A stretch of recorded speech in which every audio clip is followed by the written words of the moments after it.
Junior Lieutenant Jeffrey Jackson watches the Rakari ambassador's daughter curl her iridescent lip in disdain as he loads a standard magazine into his M4A1 carbine. Her scaled skin shifts colors in the harsh lights of the new Texas military complex's firing range, a testament to her species' biological sophistication and their perpetual condescension toward human technology.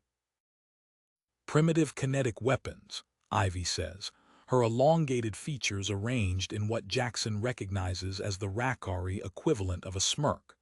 5 years since we made contact with Earth, and you still rely on throwing metal projectiles. Jackson chambers around with practiced efficiency, his combat fatigues bearing the scars and patches from the Mars colonial conflicts, a stark contrast to Ivy's sleek diplomatic attire. The observation deck above them holds a mixed audience of human military personnel and Rakari officials, all gathered for this routine inspection of Earth's defensive capabilities in 2157. The firing range itself speaks to the complex relationship between the two species. Recently constructed as part of a joint military facility, its walls display both Earth and Rakari military insignias. The target's downrange, however, tell a different story. Reinforced panels of Rakari metal alloys, provided by their Technological Review Committee as examples of superior materials engineering. "With respect, ma'am," Jackson says, settling into a proper firing stance, "sometimes the oldest solutions are the most effective." He's dealt with enough Rakari superiority during their 5-year presence on Earth to maintain his professional demeanor, but there's an edge to his voice that comes from years of combat experience. The first burst of fire echoes through the range. 3 rounds impact the nearest target, and to Ivy's visible shock indicated by the sudden flash of her bioluminescent markings, the supposedly impervious metal begins to deform. Jackson continues his systematic engagement, each burst of fire precisely placed. The silence in the observation deck grows heavier as target after target succumbs to the concentrated fire from Jackson's primitive weapon. The Rakari metal, claimed to be impenetrable by such basic kinetic weapons, splinters and shatters under the sustained barrage.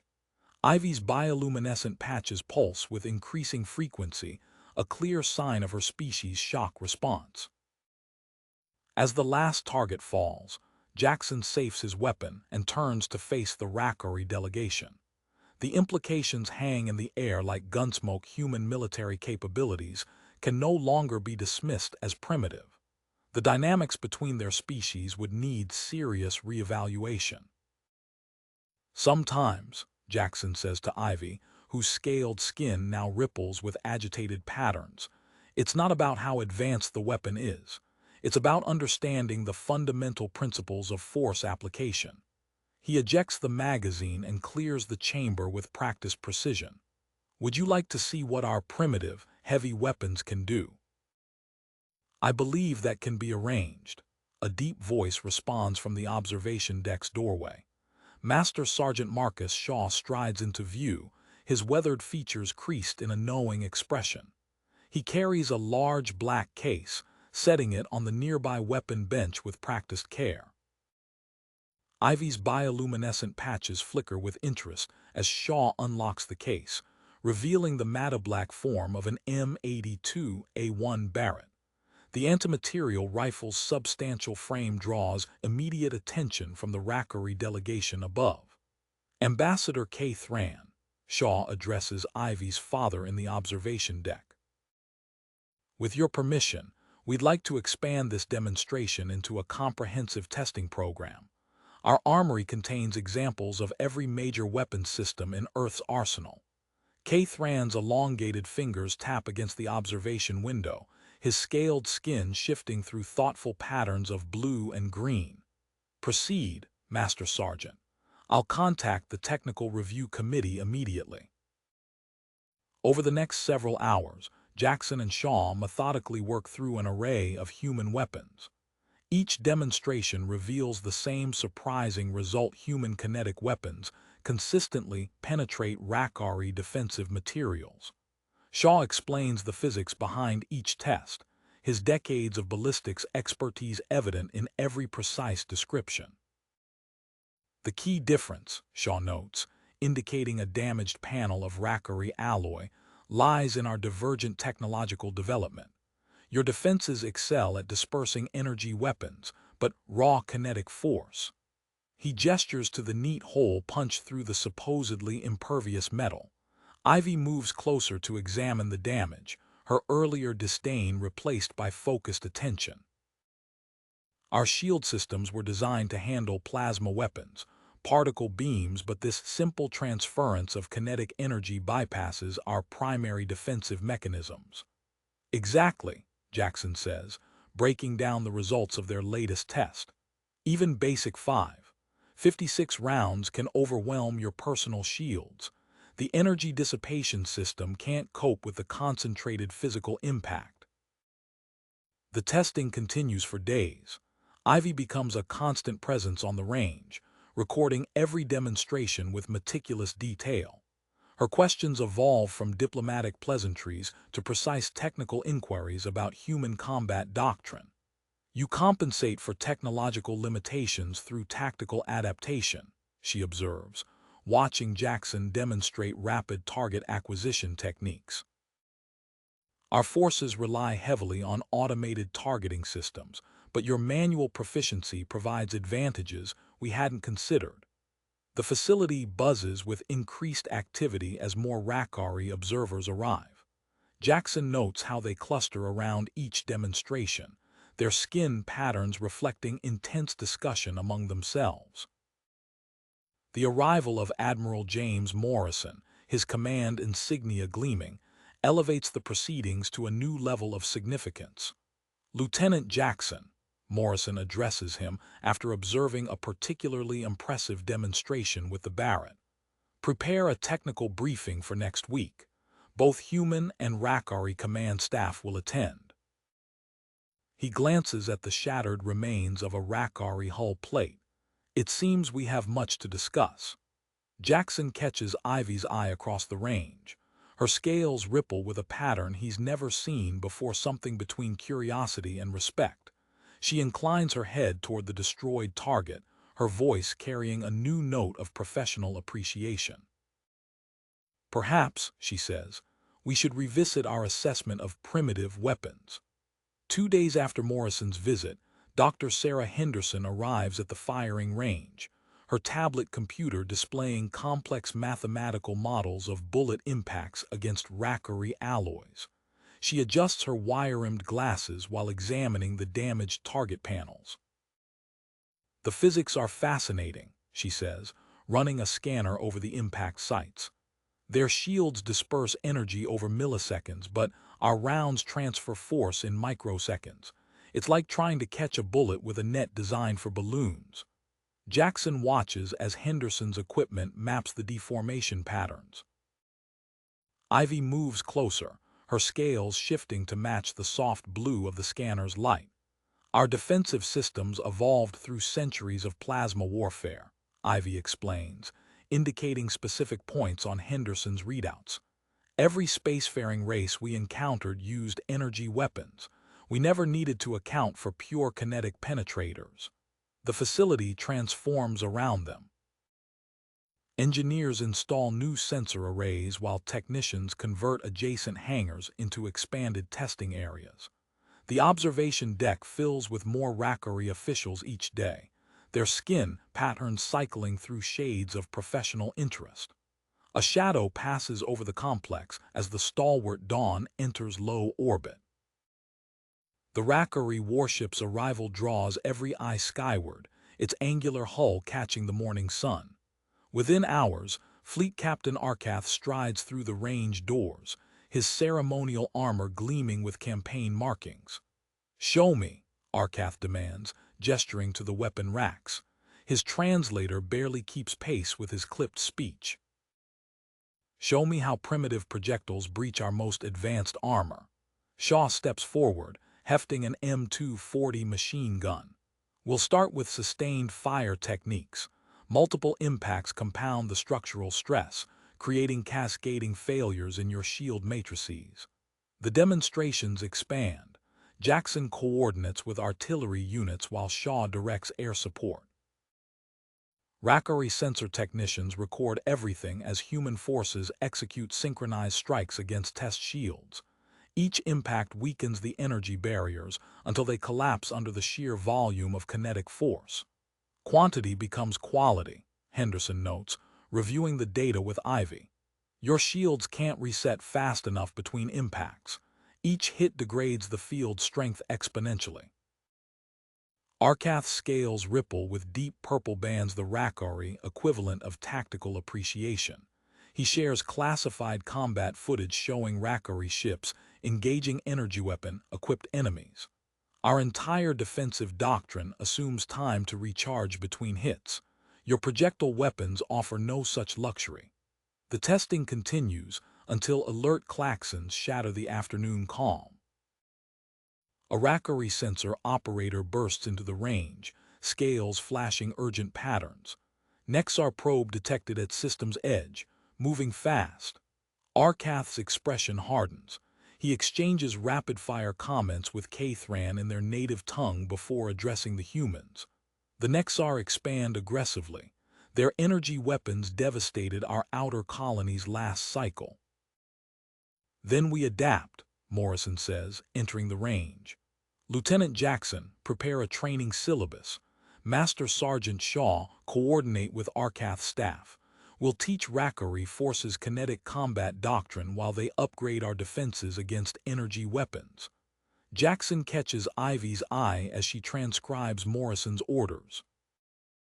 Her scales display a complex pattern he's beginning to recognize as professional excitement. She approaches him with her tablet extended. I've analyzed our shield harmonics, she says. With Dr. Henderson's help, we might be able to reconfigure them to handle both energy and kinetic impacts. Would you assist me with the practical testing? Through the observation window, Jackson watches more Rackery shuttles descend from the stalwart Dawn. Each brings technical experts and combat specialists eager to learn human warfare techniques. The facility buzzes with activity as two military traditions begin their integration.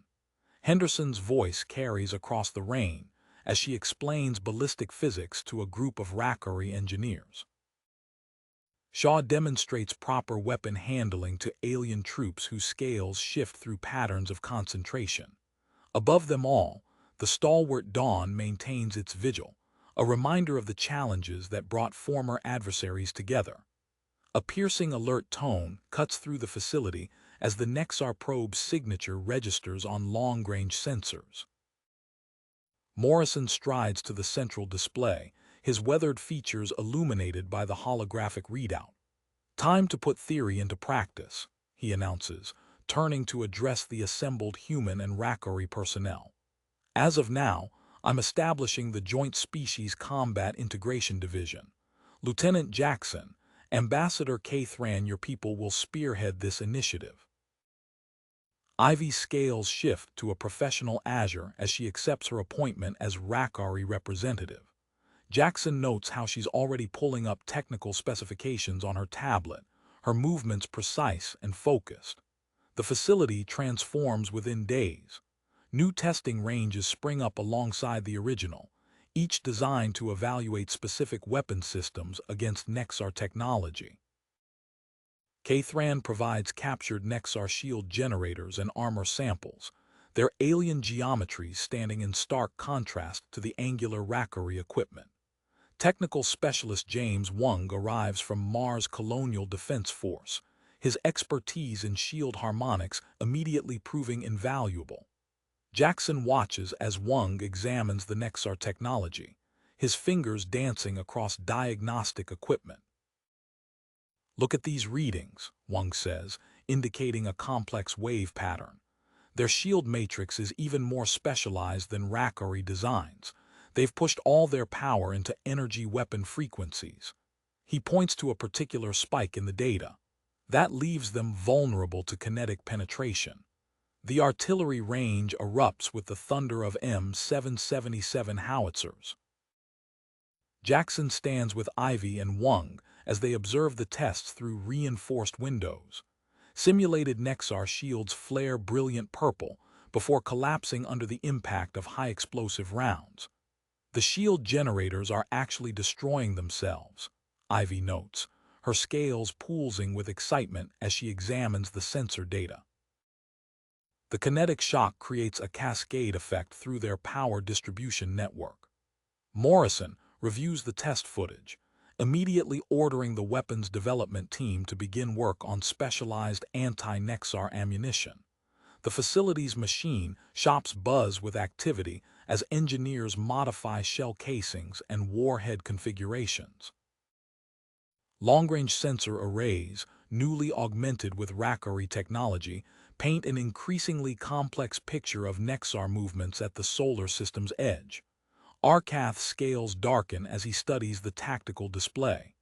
"Scout patterns," he says, pointing to the methodical sweep of Nexar ships. "They're probing our defenses. The training programs intensify." Jackson observes as Rackery combat engineers familiarize themselves with heavy weapons, their scaled hands adapting to human trigger mechanisms. In adjacent ranges, human special forces operators learn to recognize and counter Nexar energy weapon signatures. Wang and Ivy work together at the sensor station, combining human targeting algorithms with Rackery detection systems. "If we link the ballistic computers directly to your tracking array," Wang suggests, "we can improve accuracy by 30%. The first real test comes without warning.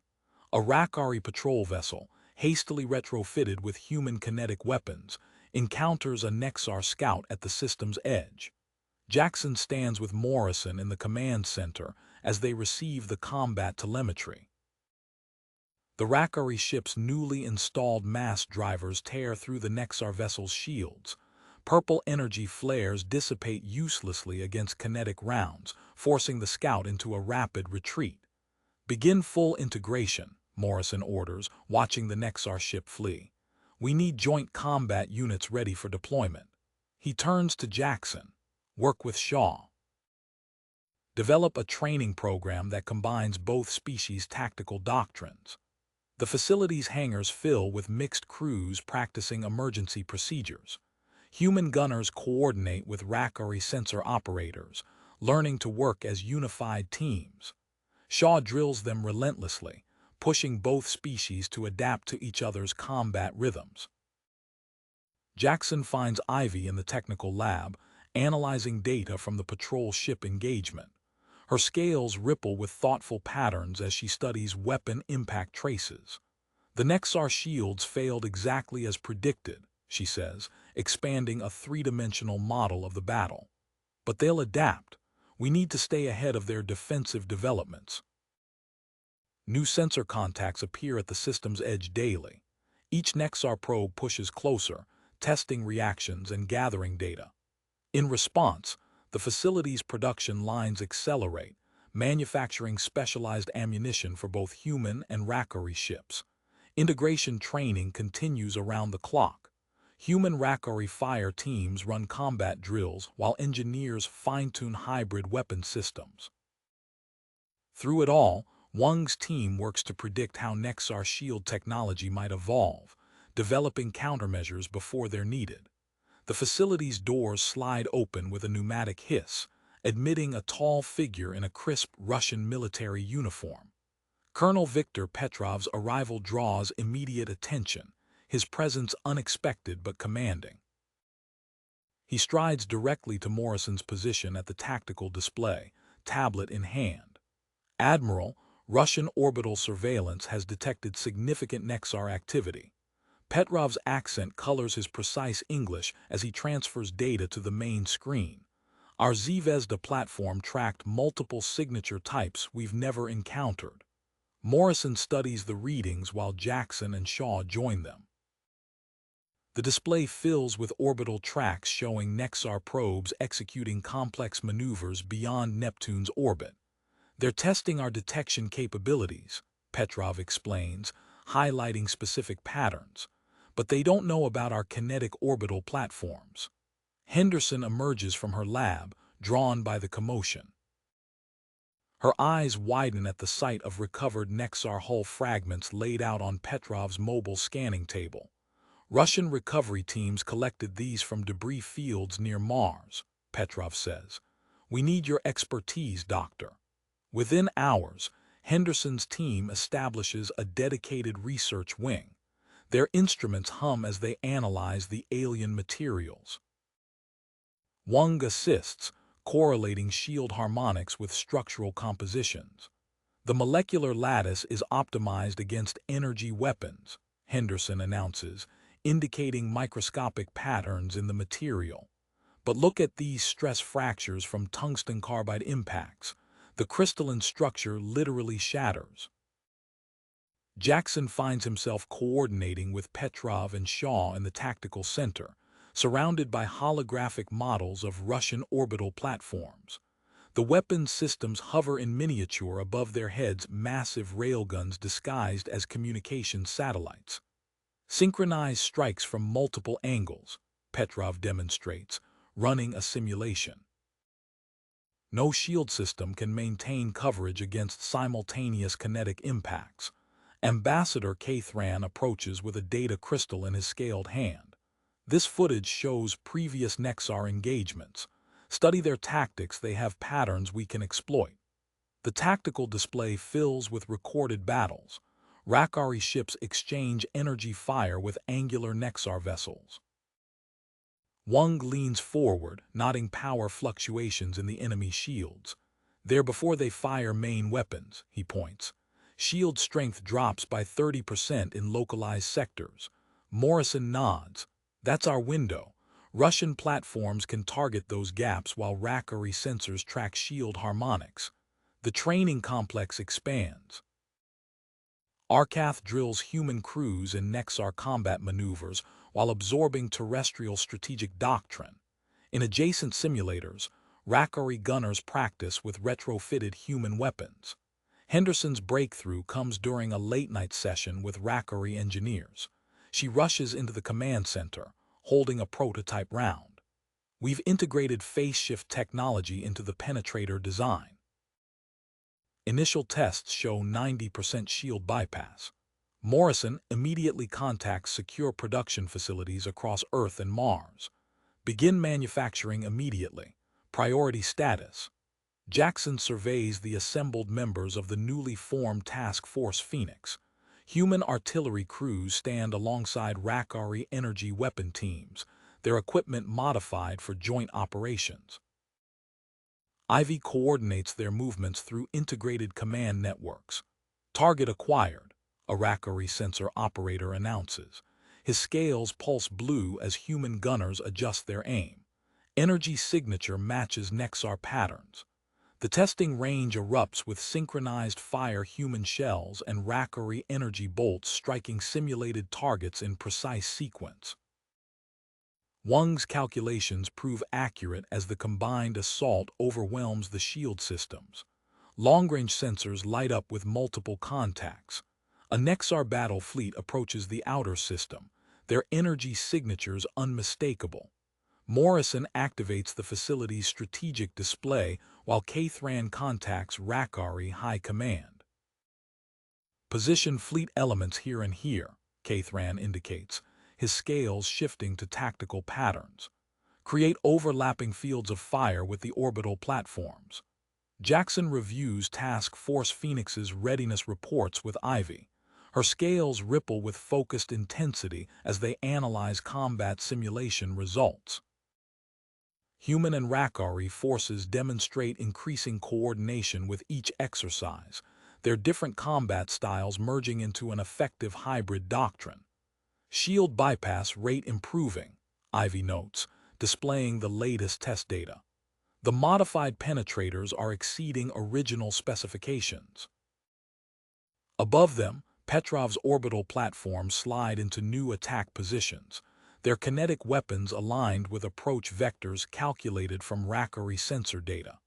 The integrated defense network takes shape as human and alien technologies combine into something entirely new.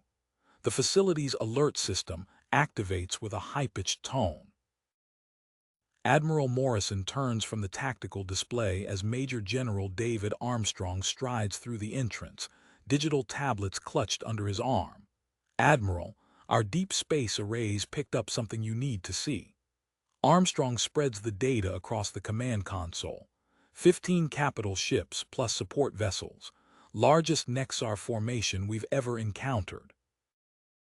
Cathran's scales shift to a dark crimson as he studies the sensor readings.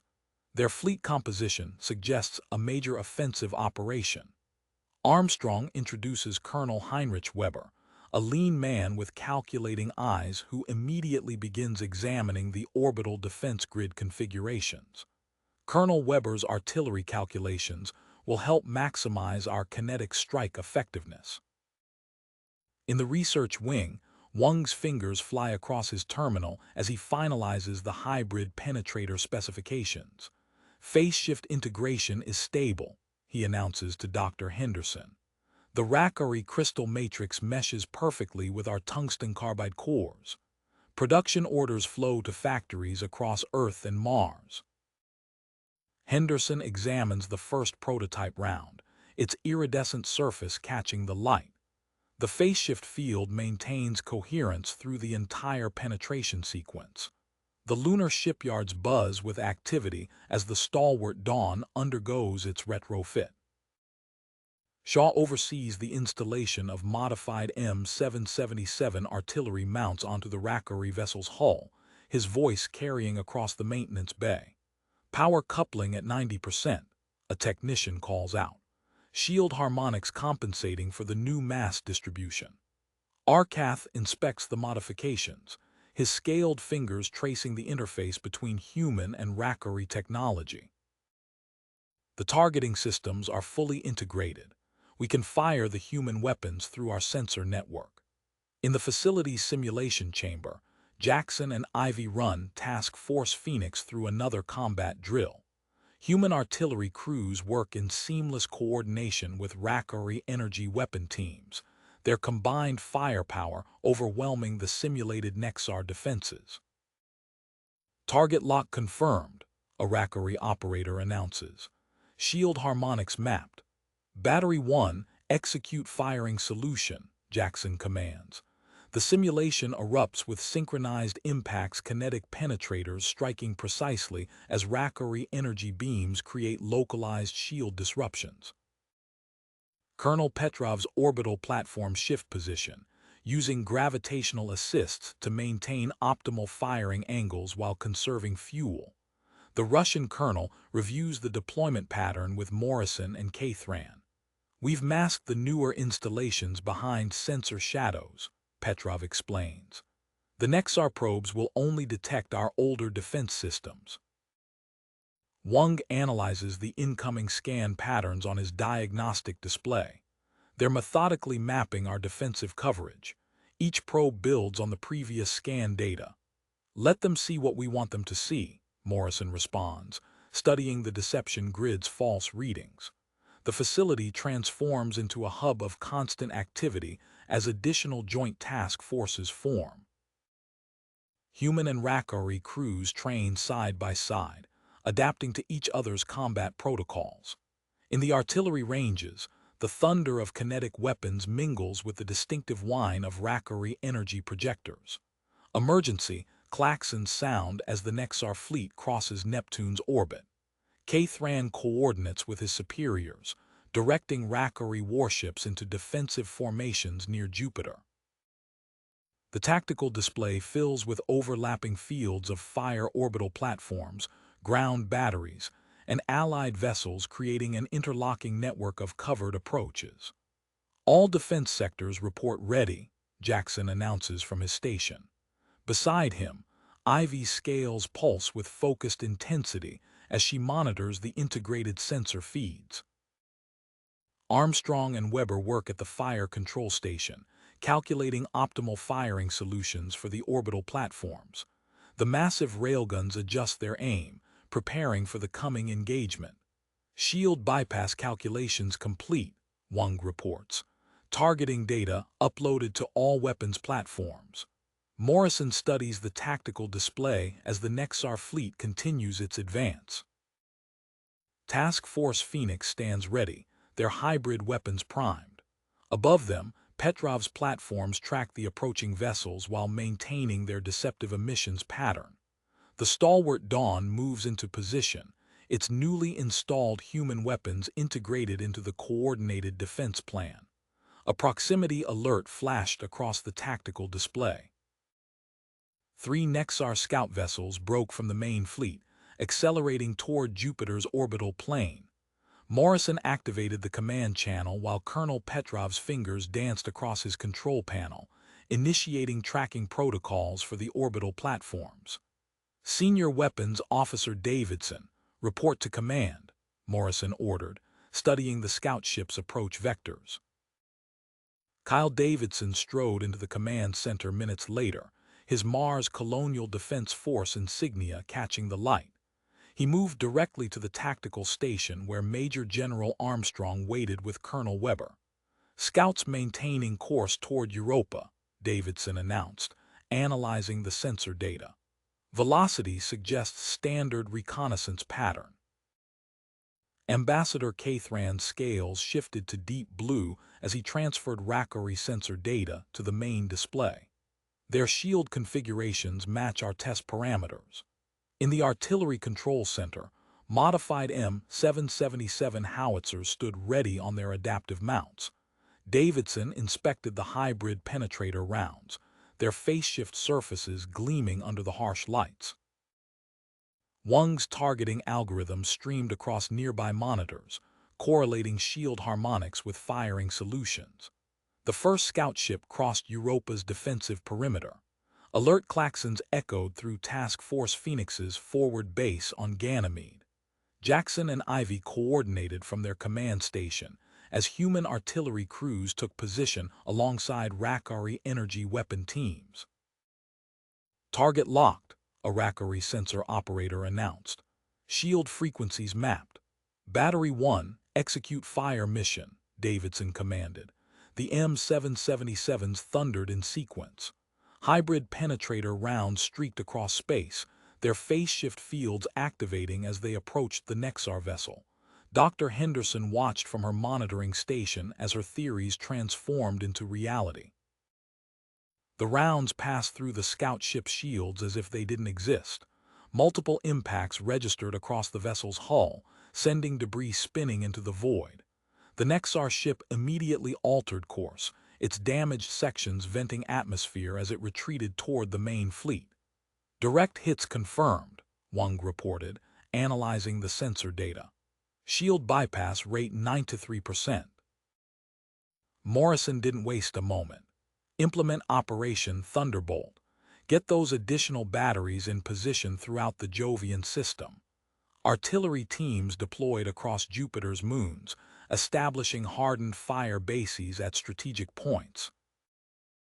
Major Thomas Blackwood arrived to oversee the expanded operations, his expertise in coordinating mass fire missions proving invaluable as the defensive network grew. Near Saturn, Ambassador Cathran's vessel intercepted another scout ship. The modified Rackery cruiser demonstrated the effectiveness of its new human weapons, scoring multiple hits with hybrid penetrators. Fleet Captain Arkath monitored the engagement from his command post, recording combat data for tactical analysis. The combined weapon systems exceed expectations, Arkath transmitted to the facility. Enemy shields offer no protection against synchronized strikes. Jackson and Ivy established additional joint task forces, replicating their successful integration model. Human artillery crews and Rackery energy weapon teams deployed along the Jupiter-Saturn corridor, creating overlapping fields of fire designed to funnel the Nexar fleet into prepared killing zones.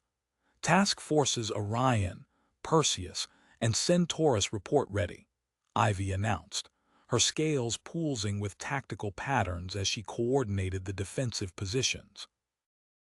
The facility's long-range sensors detected a shift in the Nexar fleet's formation. Instead of continuing toward Jupiter, the vessels adjusted course toward the asteroid belt. Admiral Morrison studied the tactical display as the enemy fleet's new vector became clear. "They're adapting to our kinetic capabilities," Colonel Petrov observed, already calculating new firing solutions for his orbital platforms. "Redirect Task Force Perseus to reinforce the inner system approach," Morrison ordered. "Ambassador Thran will need Rakari ships to screen the asteroid belt." Thran immediately contacted his fleet commanders, while Davidson and Blackwood began updating their artillery deployment plans. The defense of Earth would begin in the asteroid belt, where the combined forces of humanity and the Rakari waited to execute their carefully prepared strategy. Wang's targeting systems continued to track the approaching Nexar fleet, their sensor profile growing stronger with each passing hour. In the facility's command center, the tactical display showed thousands of weapons now pointed toward the coming battle zone: human artillery, Rakari energy weapons, and orbital platforms, all integrated into a single defensive network. "Status change on the Nexar fleet," Wang announced, his eyes fixed on the sensor readings. "They're adjusting course toward the asteroid belt, accelerating at 15 kilometers per second. Morrison activated the facility's priority channels. Get me Commander Marcus Reynolds from New Texas Mining Operations." Within minutes, Reynolds appeared on the main screen, his weathered face bearing the characteristic pallor of long-term space deployment. "Admiral, I've reviewed the preliminary data. The belt offers numerous defensive possibilities, especially in sectors 4 through 7 where we've got higher mineral density. Can you be here in 48 hours? "Already packed, sir." "My shuttle lifts off in 20 minutes. Morrison turned to Thran. "Ambassador, we'll need detailed sensor mappings of the belt's composition. Your scanners can penetrate deeper than ours." The command center transformed into a hub of mining expertise as Reynolds arrived, immediately diving into collaborative work with Wang. Their displays filled with orbital tracks and composition analyses of thousands of asteroids. "This one," Reynolds pointed to a nickel iron mass 2 kilometers wide. "Perfect density for concealment, and its rotation gives us firing angles across 3 primary approach vectors." Chief Engineer Brian Foster stepped through the doorway, his Lunar Defense Command insignia still bright against his worn uniform. Without preamble, he projected schematics of modified mining equipment onto the tactical table. "Standard M490 drilling units," Foster explained, manipulating the hologram. "We can convert the magnetic acceleration chambers into mass drivers. The existing power systems already handle the loads we need." Wang's fingers flew across his console, integrating the new data. "Mineral composition at these coordinates matches our shield penetration matrices. If we accelerate these fragments to sufficient velocity, they'll create concurrent electromagnetic interference patterns," Dr. Henderson finished, rushing to her workstation. "The natural crystalline structures could amplify our hybrid penetrator effects." Jackson and Ivy coordinated from their forward command post, now established inside a hollowed-out asteroid. Through the reinforced viewport, the endless dance of the belt's rotating masses created an ever-shifting tactical landscape. "Battery 3, in position," Jackson reported as teams secured another M777 into its concealed firing position. "Natural iron content in the surrounding rock masks our thermal signature." Colonel Sarah Martinez arrived at the facility's tracking center, immediately taking charge of the debris monitoring systems. Her experienced eyes caught patterns in the asteroid movements that others missed. "Plot me firing solutions that account for these 27 major bodies," she instructed her team, marking orbital paths across the tactical display. "I want every shot calculated with gravitational influences from all masses over 100 meters. The first automated mining units, repurposed under Operation Rockslide, moved into position." Foster watched from his engineering station as their modified drilling heads reoriented toward predetermined targeting zones. Mass driver conversion complete on units 1 through 15, he reported. Power output at 97% of theoretical maximum. Arcath's vessel maneuvered through the belt, its sensors mapping the transformed battlefield. Human mining adaptations complement our void warfare doctrine, he transmitted to Kthran. The Nexar fleet will face weapons they cannot predict. Wang's new targeting algorithm came online, correlating the constant movement of thousands of asteroids with real-time sensor data. On the test range, a drone target disappeared in a precisely calculated stream of accelerated mineral fragments. Implementation across all platforms, Morrison ordered, watching the successful demonstration. Priority to forward batteries and mass driver positions. The sensor network lit up with new contacts. Nexar scout ships entered the outer belt, their specialized mining countermeasure systems active and scanning. In concealed positions throughout the field, Task Force Phoenix crews waited beside their modified weapons, while automated mining units tracked the approaching vessels with their newly weaponized drilling assemblies. Through the command center's main viewport, the endless field of tumbling rocks became a deadly maze of overlapping firing solutions. Martinez's tracking systems highlighted thousands of possible intercept trajectories, while Wang's algorithms calculated optimal launch timing for each weapons platform. The first true test of humanity's mining expertise against Nexar technology approached with each passing moment.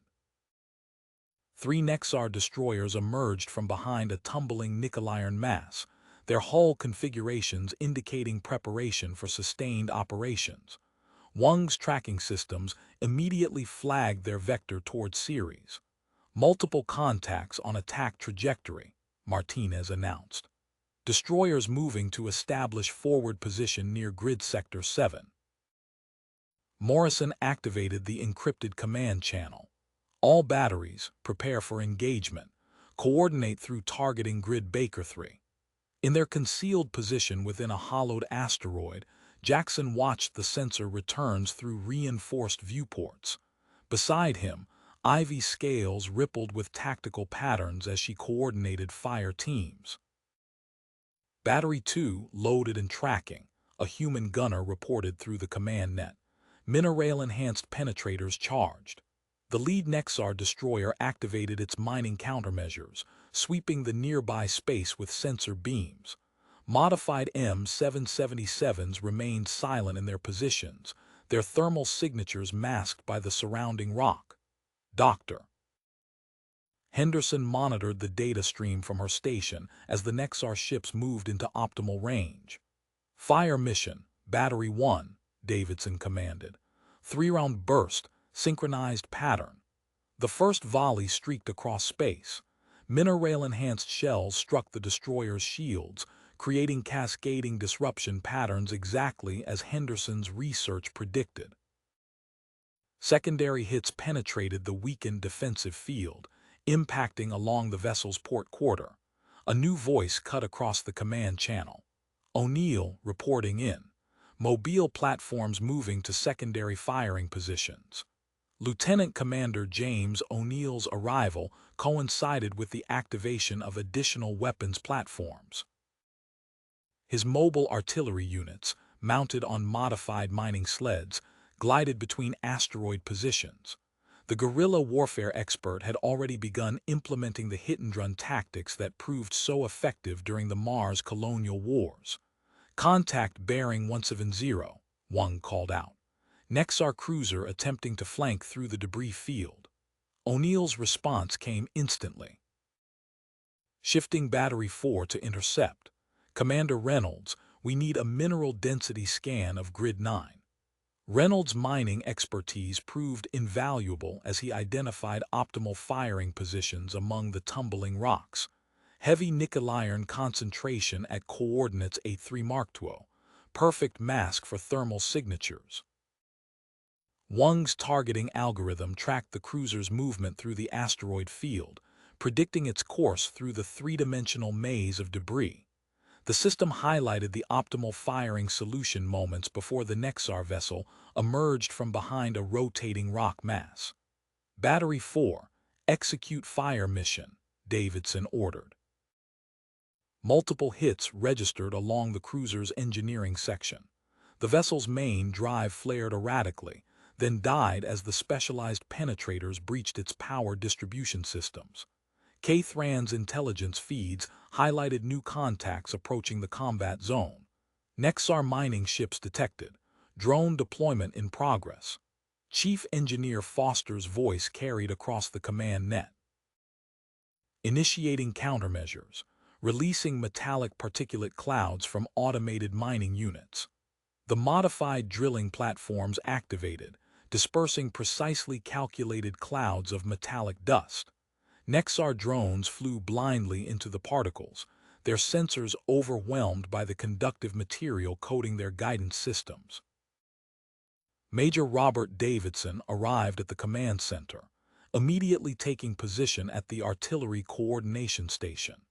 His experience directing zero-gravity fire missions during the Luna base uprising became apparent as he adjusted firing patterns to account for the complex gravitational interactions between asteroids.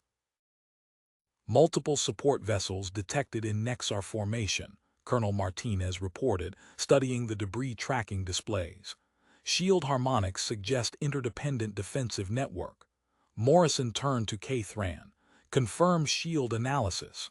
Patterns match known Nexar doctrine, the ambassador replied.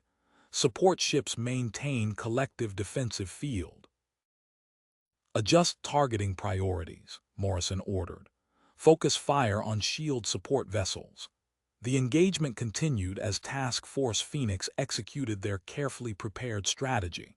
Human artillery crews and Rakari energy weapon teams operated in concert, their combined firepower forcing Nexar ships into predictable evasion patterns. Wang's targeting systems predicted each attempted breakthrough, allowing Davidson to shift fire missions to meet every thrust. Long-range sensors detected movement from the main Nexar fleet. The massive formation began shifting, adjusting to compensate for their losses in the asteroid belt. Morrison studied the tactical display as the enemy's new strategy became clear. They're massing for a concentrated push, Martinez observed. Multiple attack vectors converging on Sector 4. Morrison opened a priority channel to Mars Command. This is Admiral Morrison requesting immediate redeployment of orbital defense assets to the asteroid belt. Authentication code Sierra 79. Ambassador K-Thran moved to his communication station, scales shifting to urgent patterns. Sending priority request to Rakari High Command. Additional warships needed at current coordinates. The modified mining equipment continued its deadly work as Task Force Phoenix prepared for the coming assault. O'Neill's mobile platforms relocated to new firing positions, while Foster's engineering teams rushed to deploy additional metallic dust dispensers throughout the defensive zone. All stations, initiate Operation Avalanche, Morrison commanded, his voice carrying across the command net. The carefully planned defensive strategy activated as reserve units streamed from concealed hangars, their modified mining vessels taking up predesignated positions throughout the asteroid field. Brigadier General Michael Hawthorne strode into the command center, immediately absorbing the tactical display. His weathered features reflected years of unconventional warfare experience as he adjusted the holographic overlay. Shift mobile platforms Delta through Kilo to these coordinates, Hawthorne directed, marking positions across the tactical grid. Create overlapping fields of fire using the natural gravitational interactions. Foster's voice cut through the command channel. Mass driver modifications complete. Rakari phase shift integrations showing 115% increase in projectile velocity. On the main display, a testing drone disintegrated under the enhanced weapons impact. The shattered fragments scattered across space, adding to the growing debris field.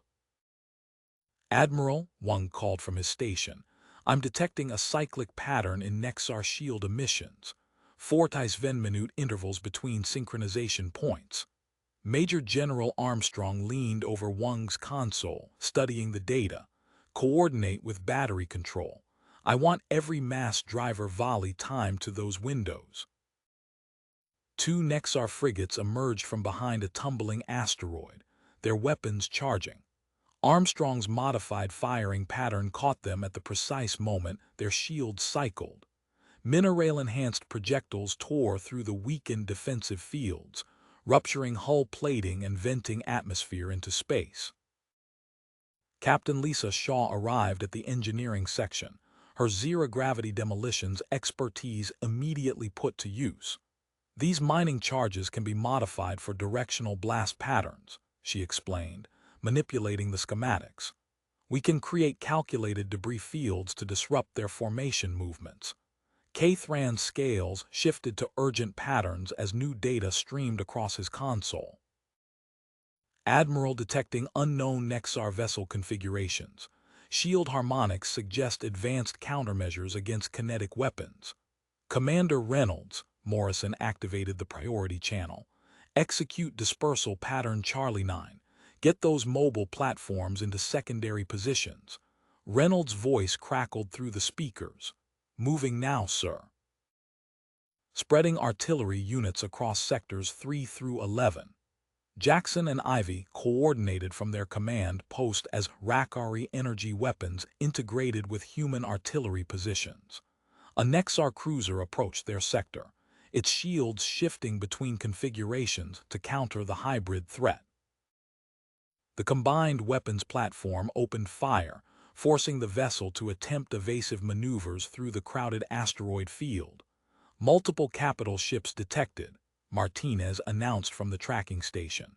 "Reading energy signatures consistent with Nexar dreadnoughts. Formation suggests multivector assault pattern." Morrison studied the approaching fleet's movements. "Activate all remaining reserve units." Cathran, status of Rakari reinforcements.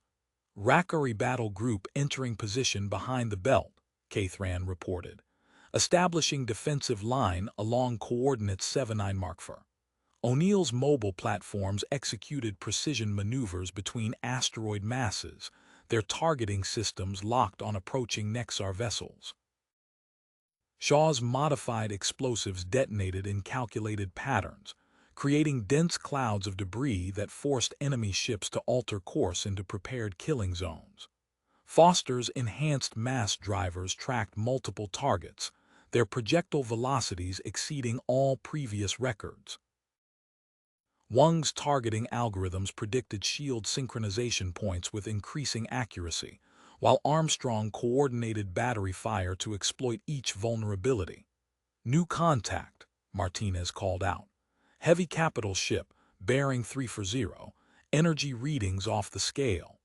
The massive vessel's hull configuration was unlike anything in their tactical database. Its approach vector suggested it would lead the assault through the central defense sector, where Task Force Phoenix had concentrated their most sophisticated hybrid weapons platforms. "All batteries prepare for concentrated defense," Morrison ordered. "Coordinate through new targeting protocols. Stand by for enemy main assault." Morrison's eyes narrowed as he analyzed the massive vessel's approach vector. "Martinez, full spectrum analysis of that capital ship. Wang, recalibrate targeting solutions." Before Wang could respond, the Nexar fleet split into 3 distinct battle groups, each taking different vectors through the asteroid field. Morrison activated the facility-wide command channel. "All stations, implement Operation Crossfire. Task Force Phoenix, divide according to predetermined protocols." Lieutenant Commander Marcus Walsh strode into the command center, his Luna Command insignia still gleaming. He moved directly to Wang's station, hands flying over the holographic controls. "Your targeting algorithms need adjustment for true multivector combat," Walsh explained, modifying parameters. See how the Nexar formations create intersecting fields of fire? We'll mirror that. Wang nodded, his fingers dancing across the interface. Implementing new tracking protocols, compensating for gravitational distortion from asteroid clusters. Dr. Richard Cooper arrived at the engineering station, connecting his datapad to the main systems. Beginning integration with Earth's defense grid, he announced. Foster, I need access to your mass driver configurations. Foster transmitted the technical specifications. Current velocity exceeds design parameters by 15%. Good. We can push it further once we sync with the orbital platforms. Cooper's modifications appeared on the main display, showing a web of interconnected firing solutions stretching from Earth to the asteroid belt. Cathran's scales shifted to alert patterns. Admiral, Rakari deep space monitors detecting unusual energy signatures from Nexar shield generators. Analysis suggests adaptive capabilities. Armstrong moved to the weapons control station, implementing randomized firing sequences. Battery control, new targeting protocols uploading now. Jackson and Ivy coordinated from their position as mobile artillery platforms glided into predetermined positions. Their modified mining vessels carried integrated weapon systems human mass drivers alongside Rakari energy projectors. Mobile platform Charlie in position, Jackson reported. Ivy's team confirms optimal firing angles. Captain Volkov's voice cut through the command channel. Electronic warfare suite active, detecting degradation in Nexar fleet communications. The Russians' modified mining sensors projected waves of interference across space, disrupting the precise coordination between Nexar vessels. Their formations became slightly less uniform, creating exploitable gaps. Commander Reynolds, Morrison called. Status of emergency weapons platforms. Final conversions complete, Reynolds replied. Deep mining equipment retrofitted for capital ship engagement, waiting to spring the trap. The first elements of the Nexar fleet pushed into the outer belt. Crystalline drones probed forward, searching for defense positions. Foster activated his modified mining charges, creating precise debris fields that forced the drones into prepared killing zones. Contact bearing 285, Martinez announced. Nexar advance elements entering grid sector 4. All units maintain position, Morrison ordered. Let them commit to their approach vectors. Walsh studied the tactical display as Nexar ships maneuvered through the asteroid field. They're following standard assault doctrine. Wang, highlight probable capital ship corridors. The targeting system outlined natural channels between larger asteroids. Reynolds' concealed weapons platforms waited in perfect ambush positions along these paths. Admiral, Cathran reported. Rakari reinforcements establishing secondary defensive line. Battle Group Vorkath moving to coordinates 8 Mark III. Jackson and Ivy's hybrid units spread throughout the defensive zone, their crews ready to execute hit-and-run attacks against Nexar capital ships. The modified mining vessels carried enough firepower to threaten even the largest enemy vessels, especially at point-blank range. Multiple contacts on attack vector, Martinez called out. Nexar fleet elements accelerating through sectors 3, 7, and 9. Morrison watched as the enemy formations advanced into the prepared defensive zone. Task Force Phoenix and its sister units waited in concealment, their weapons charged and targeting systems locked. All units prepare for engagement, Morrison commanded. Coordinate through new combat protocols. Execute defensive pattern alpha, Morrison commanded as the Nexar fleet elements advanced. All units, weapons free. The command center doors slid open as Major General Zhang Wei strode in, datapad in hand. He moved directly to the tactical display, analyzing the three-pronged Nexar assault pattern.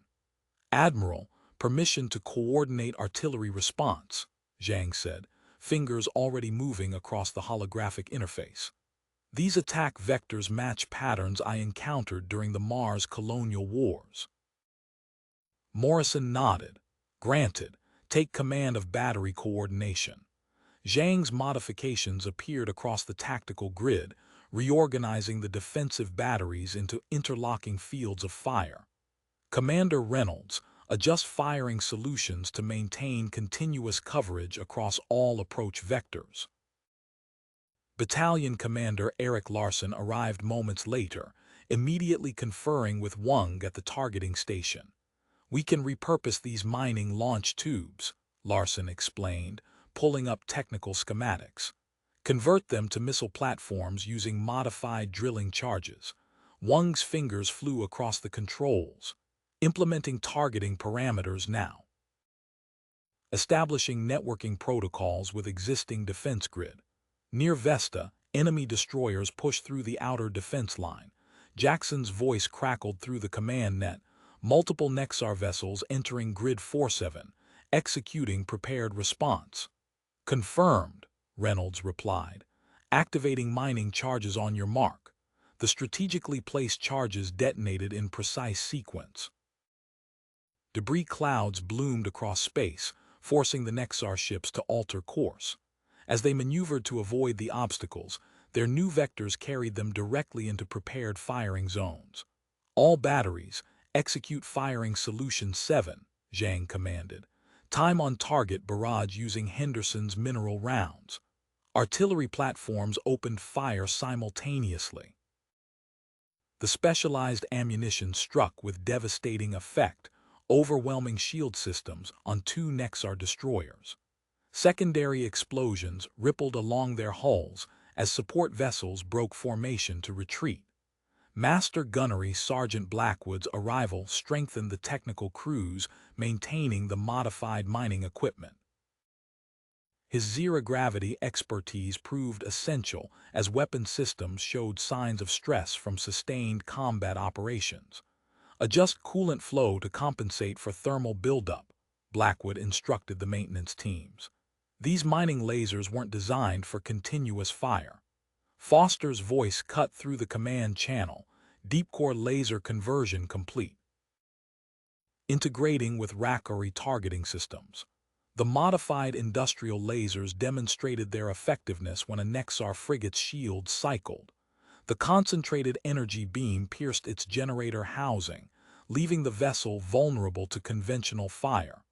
Remarkable accuracy, Ambassador Cathran observed, scales shifting to pleased patterns. Admiral Rakari cruiser Dawn Warrior arriving at coordinates 93 Mark 7. The massive Rakari vessel emerged from hyperspace, its hybrid weapons already tracking targets. Fleet Captain Esvarn's transmission reached the command center. Task Force Phoenix, this is Dawn Warrior. Moving to support position. Jackson and Ivy coordinated their mobile platforms through the asteroid field, implementing their new hybrid combat doctrine. Their units demonstrated its effectiveness at Ceres, catching Nexar supply ships in a devastating crossfire. Multiple hits confirmed, Ivy reported as enemy vessels exploded. 3 supply ships destroyed. No survivors. New contacts, Martinez announced, voice tense. Heavy carriers launching fighter squadrons, hundreds of small craft inbound. The tactical display filled with swarms of Nexar fighters, their attack patterns optimized for asteroid field combat. Their approach threatened to overwhelm the artillery positions. Captain Volkov, Morrison activated the priority channel. Status of mining drone modifications. Reprogramming complete, Volkov responded. Converting automated mining units to intercept configuration. Launching now. Modified mining drones powered up throughout the defensive zone, their industrial tools repurposed for close-range combat. They moved to engage the incoming fighters as Task Force Phoenix prepared for the first major air battle in the asteroid belt's history. Wang's targeting systems tracked the chaos of small-unit combat, while Larson's converted missile platforms locked onto approach vectors. Zhang coordinated the defensive fire patterns as Esvarn's Dawn Warrior, moved into position to support the human artillery units. All stations, Morrison commanded, prepare for close-range engagement. Maintain firing disciplines according to established protocols. Implementing anti-fighter protocols, Morrison announced as the swarms of Nexar fighters closed in. Master Chief Phillips, take control of point defense systems. Master Chief Warren Phillips rushed to the weapons console, his experienced hands moving across the controls with practiced efficiency. Fresh from the Luna Defense Academy, he immediately began reconfiguring the mining laser arrays. "Foster, we need to increase targeting speed," Phillips called out. These extraction lasers weren't designed for aerospace targets. Foster's fingers flew across his engineering station, redirecting power from the mineral processing systems, cooling systems at maximum. The facility shuddered as the first wave of Nexar fighters engaged. Modified mining drones moved to intercept, their industrial cutting tools glowing with deadly purpose. Major Derek Harrison arrived at Volkov's station, immediately accessing drone control systems. "Captain, we can improve drone response time by bypassing the mineral scanning protocols," Harrison explained, implementing changes to the control architecture. "Let me show you." Volkov nodded, studying Harrison's modifications. This will work. Uploading new parameters to all combat drones." Wang's voice cut through the command center. "Sir, detecting unusual energy patterns in Nexar fighter formations. Their shields, they're linked somehow." Technical readouts filled the main display as Wang analyzed the data. Phillips moved to Wang's station, examining the shield harmonics. "Look at these energy signatures," Wang pointed to specific patterns. "They maintain precise distances to share shield strength." "Target lead fighters in each formation," Morrison ordered. "Disrupt their defensive networks." Commander Reynolds' voice crackled through the command channel, converting mining platform Delta into a drone support base, establishing repair and rearmament facilities. The tactical display showed mining platforms throughout the asteroid field transforming into makeshift fighter bases. Colonel Marcus Hayes arrived at the Automation Control Center, immediately beginning work on the defensive systems. "These extraction robots can operate autonomously," Hayes explained, fingers dancing across holographic controls. "We'll reprogram them for fighter interdiction." Jackson's voice cut through the chaos, multiple fighter squadrons approaching Vesta Defense Zone. "Hybrid teams in position." "Confirmed," Ivy responded. Rakari energy weapons locked on approach vectors. The integrated human Rakari defense teams opened fire as Nexar fighters screamed through the asteroid field. Converted mining lasers combined with Rakari energy projectors, creating devastating fields of fire. 15 enemy fighters erupted in silent explosions. Admiral Cathran's scales shifted to warning patterns. Detecting shield modifications on incoming fighter wave, they've adapted to kinetic weapons. Dr. Henderson's voice joined the command channel, uploading targeting data for new hybrid ammunition, mineral fragments combined with Rakari phase-shift technology. "New contacts," Martinez announced. Nexar capital ships moving to support fighter operations, bearing Threonfiv. Commander Reynolds, Morrison activated the priority channel. "Status of additional facility conversions. Mining complex Gamma coming online as defensive position," Reynolds reported. "Automated turrets operational." Hayes' modified extraction robots moved into predetermined positions, their sensors tracking multiple targets simultaneously. The autonomous weapons platforms created overlapping fields of fire, forcing Nexar fighters to alter their attack vectors. "Fighter squadron breaking through Sector 7, Martinez called out.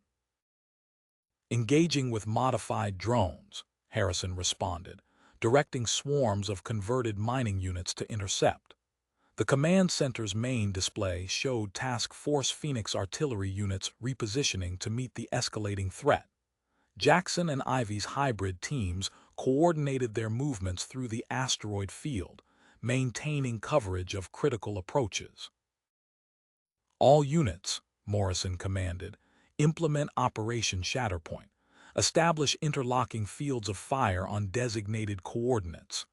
The defensive network transformed as artillery positions shifted to create overlapping kill zones. Phillips converted point defense systems tracked incoming fighters with increasing accuracy, their modified targeting protocols compensating for high-speed aerospace maneuvers.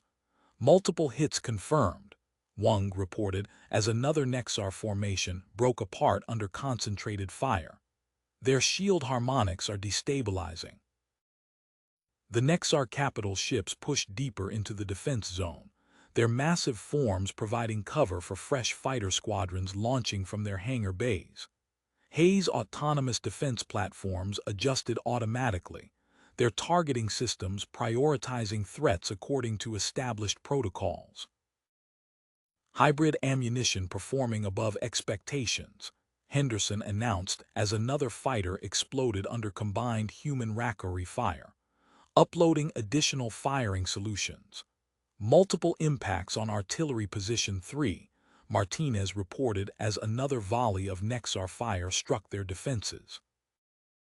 Wing Commander Marcus Steele burst into the command center, making directly for Admiral Morrison's position.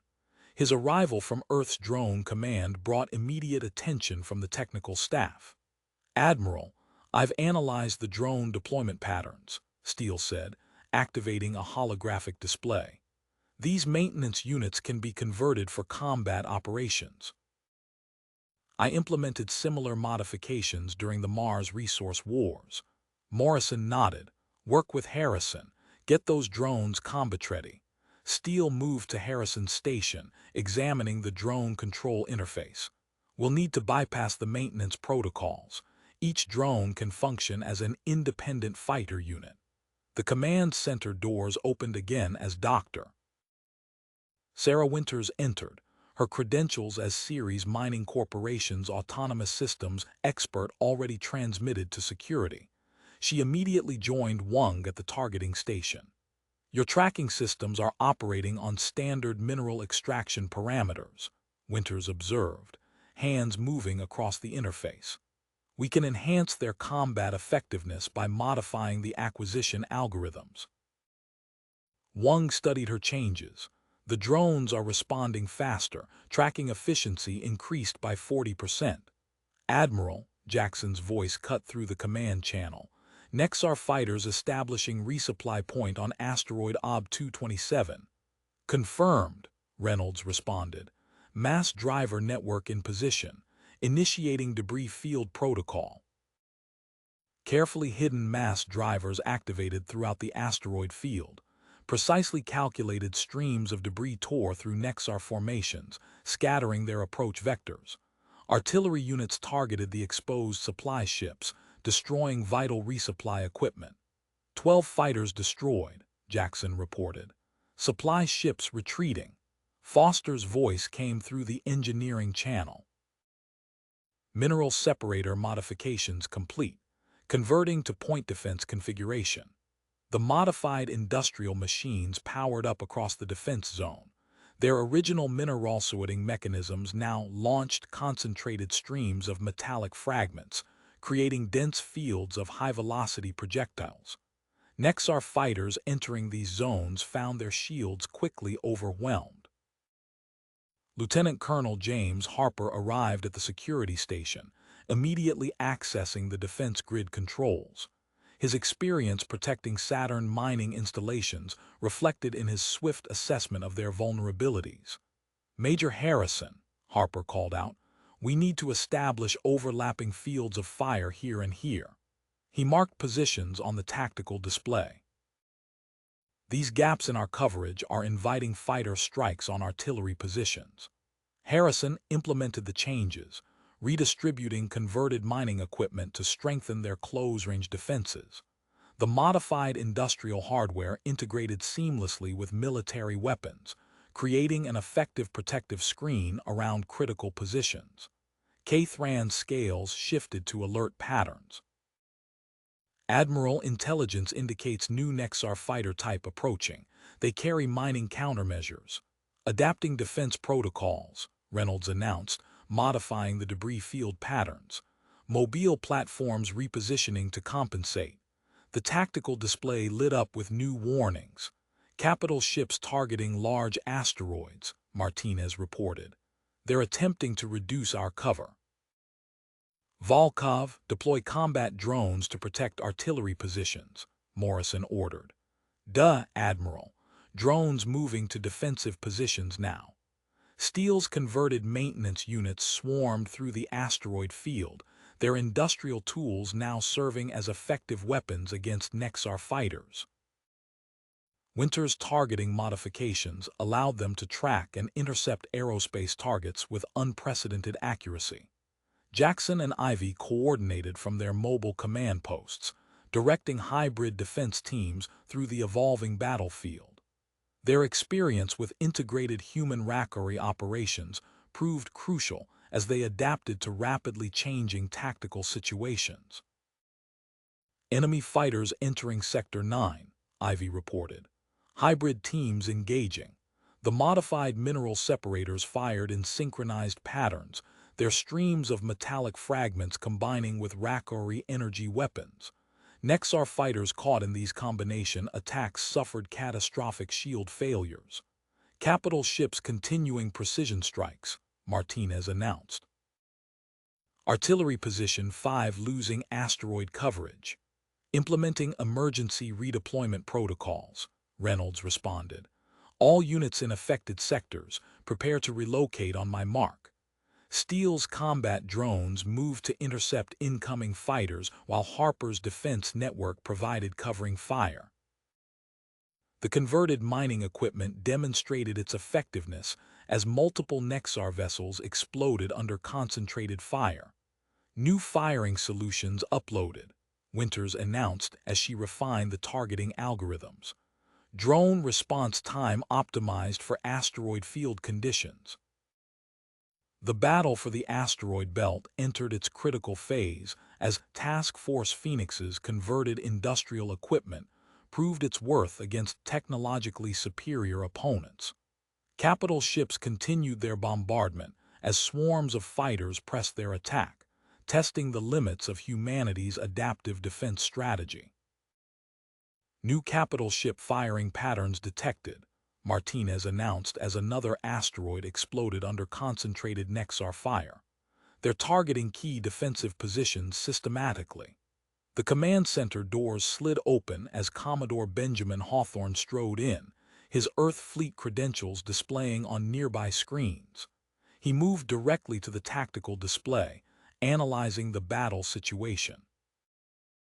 Admiral Morrison, Hawthorne said, I recommend integrating our converted mining vessels with military units. Create mobile strike groups that can respond to multiple threats simultaneously. Morrison nodded. Take command of fleet coordination. Show me what you can do. Hawthorne's fingers danced across the holographic interface, reorganizing their defensive formations. Mining vessels equipped with modified cutting tools paired with military escorts, creating flexible combat units that could both attack and defend. Artillery Position 3 lost asteroid coverage, Wang reported as another precision strike from Nexar capital ships cleared their defensive terrain. Captain Marcus Sterling arrived at the tactical station, immediately accessing the defense grid. We need mobile defense zones. Let the Nexar waste resources destroying empty positions while we relocate our assets. Sterling's hands moved across the control interface, implementing new protocols. Artillery units paired with converted mining equipment began coordinated movements between asteroids, maintaining coverage while presenting constantly shifting targets. Foster to command. Emergency weapons conversion successful. The engineering channel crackled with activity. Modified plasma cutters ready for deployment, sending specifications now. Dr. Alina Rodriguez entered the command center, moving to Wang's station. Her expertise in drone swarm technology immediately evident as she examined the control systems. Your drone formations are too rigid, Rodriguez observed, implementing changes to the coordination protocols. We need fluid, adaptive patterns that can respond to multiple threats. Wang watched as the drone formations transformed, shifting from traditional military formations into organic, evolving swarms. Drone response time improved by 60%, implementing changes across all units. Commander Reynolds, Morrison activated the command channel. Status of Operation Rockforge. First wave of automated repair facilities operational, Reynolds responded. Converting mining complex beta into primary maintenance hub, manufacturing capabilities at 70%. Cathran scales rippled with urgent patterns. Admiral detected vulnerability in Nexar capital ship defenses. Shield harmonics shift predictably when countering debris fields. Major General Armstrong moved to the artillery control station. Adjusting targeting protocols. Coordinate with converted mining units to exploit shield rotation patterns. The tactical display showed Jackson and Ivy's positions in the Ceres sector as their teams engaged a major Nexar assault. Modified mining charges detonated in precise sequences, creating calculated debris patterns that forced enemy ships into prepared kill zones. 3 Nexar destroyers confirmed destroyed, Jackson reported as combined human Rakari weapons fire tore through the enemy formation. Support craft scattering. Admiral, Martinez called out, massive enemy fleet movement detected. Multiple capital ship signatures approaching central defense line. Activate all reserve units, Morrison ordered. Reynolds, accelerate facility conversion. We need every available platform combat ready. Hawthorne's integrated fleet groups moved into defensive positions as Sterling's mobile defense zones shifted to meet the approaching threat. Rodriguez's drone swarms adapted automatically, creating flexible screens around critical positions while maintaining offensive capabilities. The command center's main display showed Task Force Phoenix's artillery units repositioning throughout the asteroid field, supported by converted mining platforms and hybrid defense teams. Foster's modified plasma cutters powered up across the defensive network, their industrial cutting beams now calibrated for ship-to-ship combat. All units, Morrison announced across the command network, prepare for maximum engagement. Coordinate fire patterns according to new targeting protocols. The massive Nexar fleet approached through the asteroid field as Task Force Phoenixes combined military and civilian forces prepared to meet their greatest challenge. Every converted mining facility, modified industrial tool, and repurposed maintenance unit stood ready to defend humanity's position in the asteroid belt. The massive Nexar fleet emerged from the darkness, their weapons already tracking priority targets across Task Force Phoenix's defense grid. Capital ships opened fire in precise, coordinated salvos that shattered asteroids and exposed defensive positions. Colonel Marcus Thorne's arrival at the new Texas military complex brought immediate changes to their automated defense strategy. He accessed the facility's industrial control systems, fingers moving with practiced efficiency across holographic interfaces. These mining robots have more combat potential than you realize, Thorne said, displaying modified control algorithms. I implemented similar conversions during the Europa conflicts. We can reprogram their excavation protocols for weapon tracking. Master Engineer Paul Davidson strode into the engineering bay where Foster coordinated equipment modifications. Chief Foster, I've analyzed your plasma cutter adaptations. We can apply similar principles to the heavy excavators. Foster's eyes lit up as Davidson brought up technical specifications for the massive mining platforms. The structural reinforcement is already in place. We just need to modify the power distribution. Davidson nodded. These machines were built to break asteroids. With the right modifications, they'll stand up to military-grade weapons while delivering devastating counterfire. Near Palace, Jackson's command post lit up with proximity alerts as Nexar vessels breached the outer defense line. He activated newly positioned mining platforms, their modified plasma cutters powering up with an electrical hum. All converted units, engage approaching vessels, Jackson ordered. Coordinate fire patterns through central control. The weaponized industrial equipment responded instantly. Plasma streams designed for cutting ore sliced through Nexar hull plating. Mass drivers originally built for moving asteroids launched concentrated projectile streams that overwhelmed enemy shields. 5 Nexar ships exploded in rapid succession, their support vessels scattering under the unexpected ferocity of the attack. At her targeting station, Wang integrated new sensor protocols as Kthran provided access to Rakari detection technology. The mineral scanning equipment is identifying structural patterns in their hull design, she reported. Uploading targeting data to artillery units now.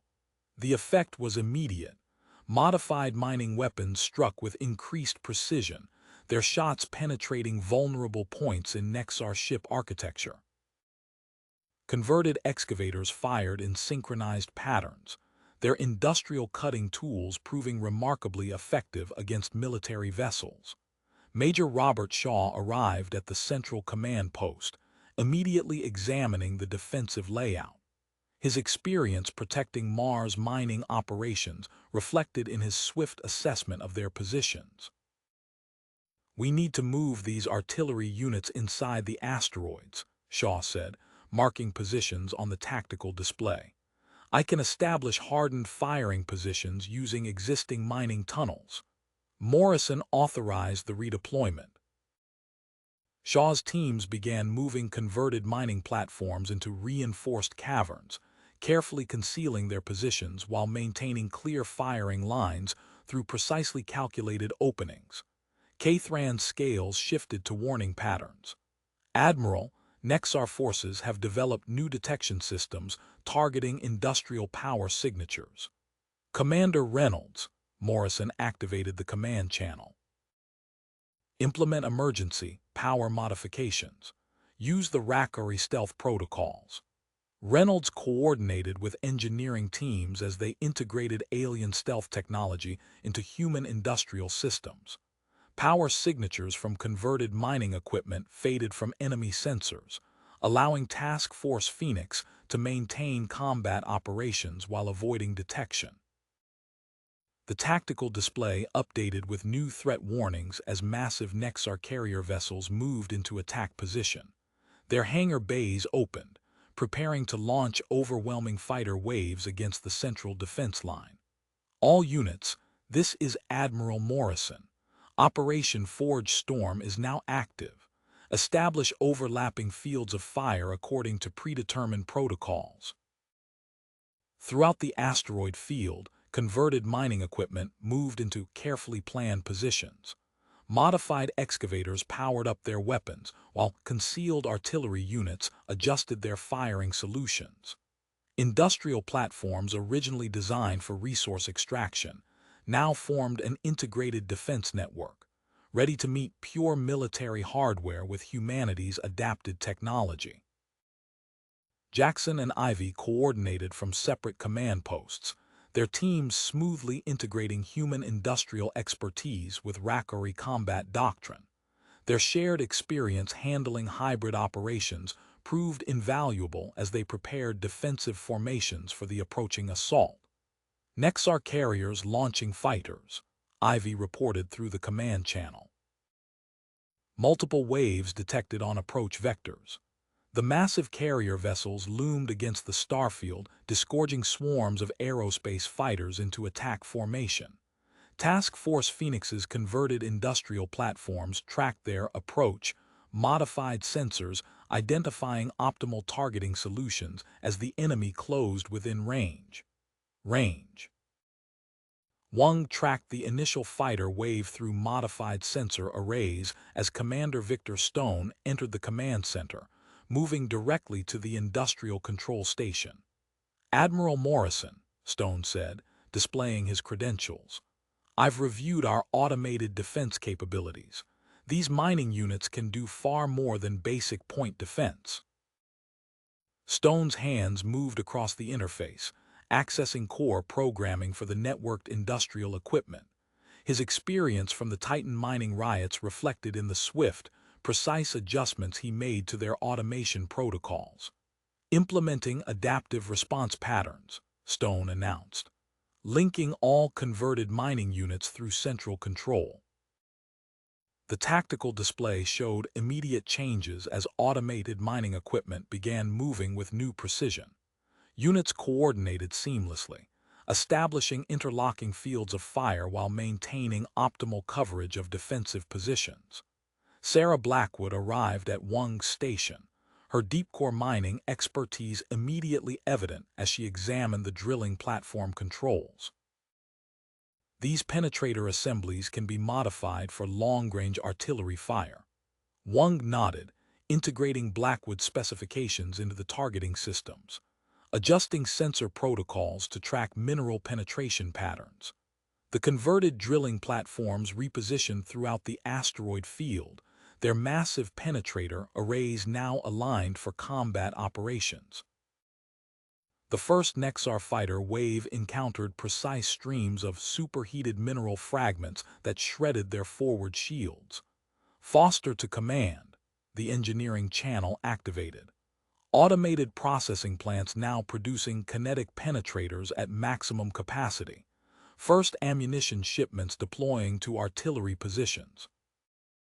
Commander Reynolds studied the tactical display, noting energy patterns from converted mining lasers. Admiral, positioning these cutting arrays at 4 to 5 degree intervals creates concentrated plasma fields. Confirmed, Cathran's scales shifted to analysis patterns. Nexar shield systems show 70% degradation when crossing overlapping plasma streams. Morrison authorized the deployment. Modified industrial cutters moved into calculated positions, establishing predetermined kill zones across likely attack vectors. Nexar fighters entering these areas encountered devastating fields of superheated plasma that overwhelmed their defensive systems. Major Harrison's voice came through the command channel. Mineral extraction drone conversion complete. Implementing mobile defense network now. The tactical display showed swarms of converted mining drones moving to protect artillery positions. Their industrial tools, now modified for combat operations, provided effective close-range defense against approaching fighters. Admiral, Cathran indicated specific points in the enemy formation. Nexar capital ships maintain precise spacing from fighter screens. Shield harmonics require exact positioning. Stone adjusted the automated targeting protocols, coordinating converted mining equipment to disrupt the carefully maintained Nexar formations. Precision strikes from modified industrial weapons created gaps in their defensive screens. Near Vesta, Jackson coordinated with Ivy's position as Nexar destroyers pressed their attack. Initiating synchronized defense pattern, Jackson transmitted. Mining charges armed for precision detonation. The integrated human Rakari teams executed their attack with practiced efficiency. Modified mining charges created calculated debris patterns, while converted artillery units delivered devastating fire through the disrupted enemy formation. 3 Nexar destroyers vanished in rapid succession as their shields failed under the combined assault. New contact, Martinez called out. Heavy capital ships deploying unknown weapon configurations. The tactical display showed massive Nexar vessels moving into attack position, their hull designs incorporating previously unseen weapon emplacements. Energy readings from the new systems exceeded anything in their tactical database. All units, Morrison transmitted across the command network. Accelerate equipment conversion protocols. Commander Stone, implement emergency defense algorithms. Stone's fingers flew across the control interface as he updated automation protocols for their converted mining equipment. Throughout the asteroid field, Industrial platforms originally designed for resource extraction adjusted their positioning to face this new threat. The massive Nexar capital ships continued their approach as Task Force Phoenix's hybrid defense force prepared for escalated combat. Modified drilling platforms, converted processing equipment, and repurposed mining tools stood ready to meet pure military hardware with humanity's adapted industrial technology. The enemy vessels moved steadily closer, their new weapon systems powering up as they entered final attack range. Multiple contacts, high-energy signatures, Martinez announced as the Nexar capital ships closed in. They're deploying specialized countermeasures against our mining equipment.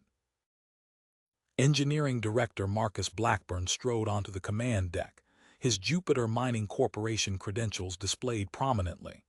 Admiral Morrison, those energy patterns match experimental or separation technology. They're using industrial disruption fields against us. Blackburn moved to Foster's engineering station, examining the readouts from their converted mining platforms. His fingers danced across the interface, implementing modifications developed during the outer system resource rush. Adjust the plasma frequencies, Blackburn instructed.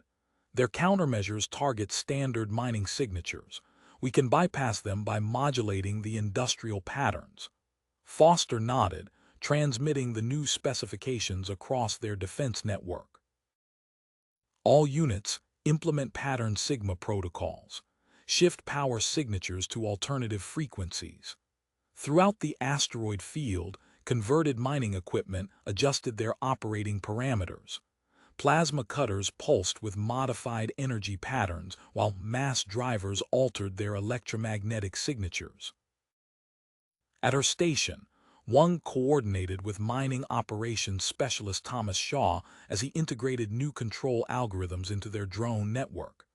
Their jamming technology is targeting our standard command frequencies, Shaw reported, displaying complex data streams. Implementing adaptive protocols now.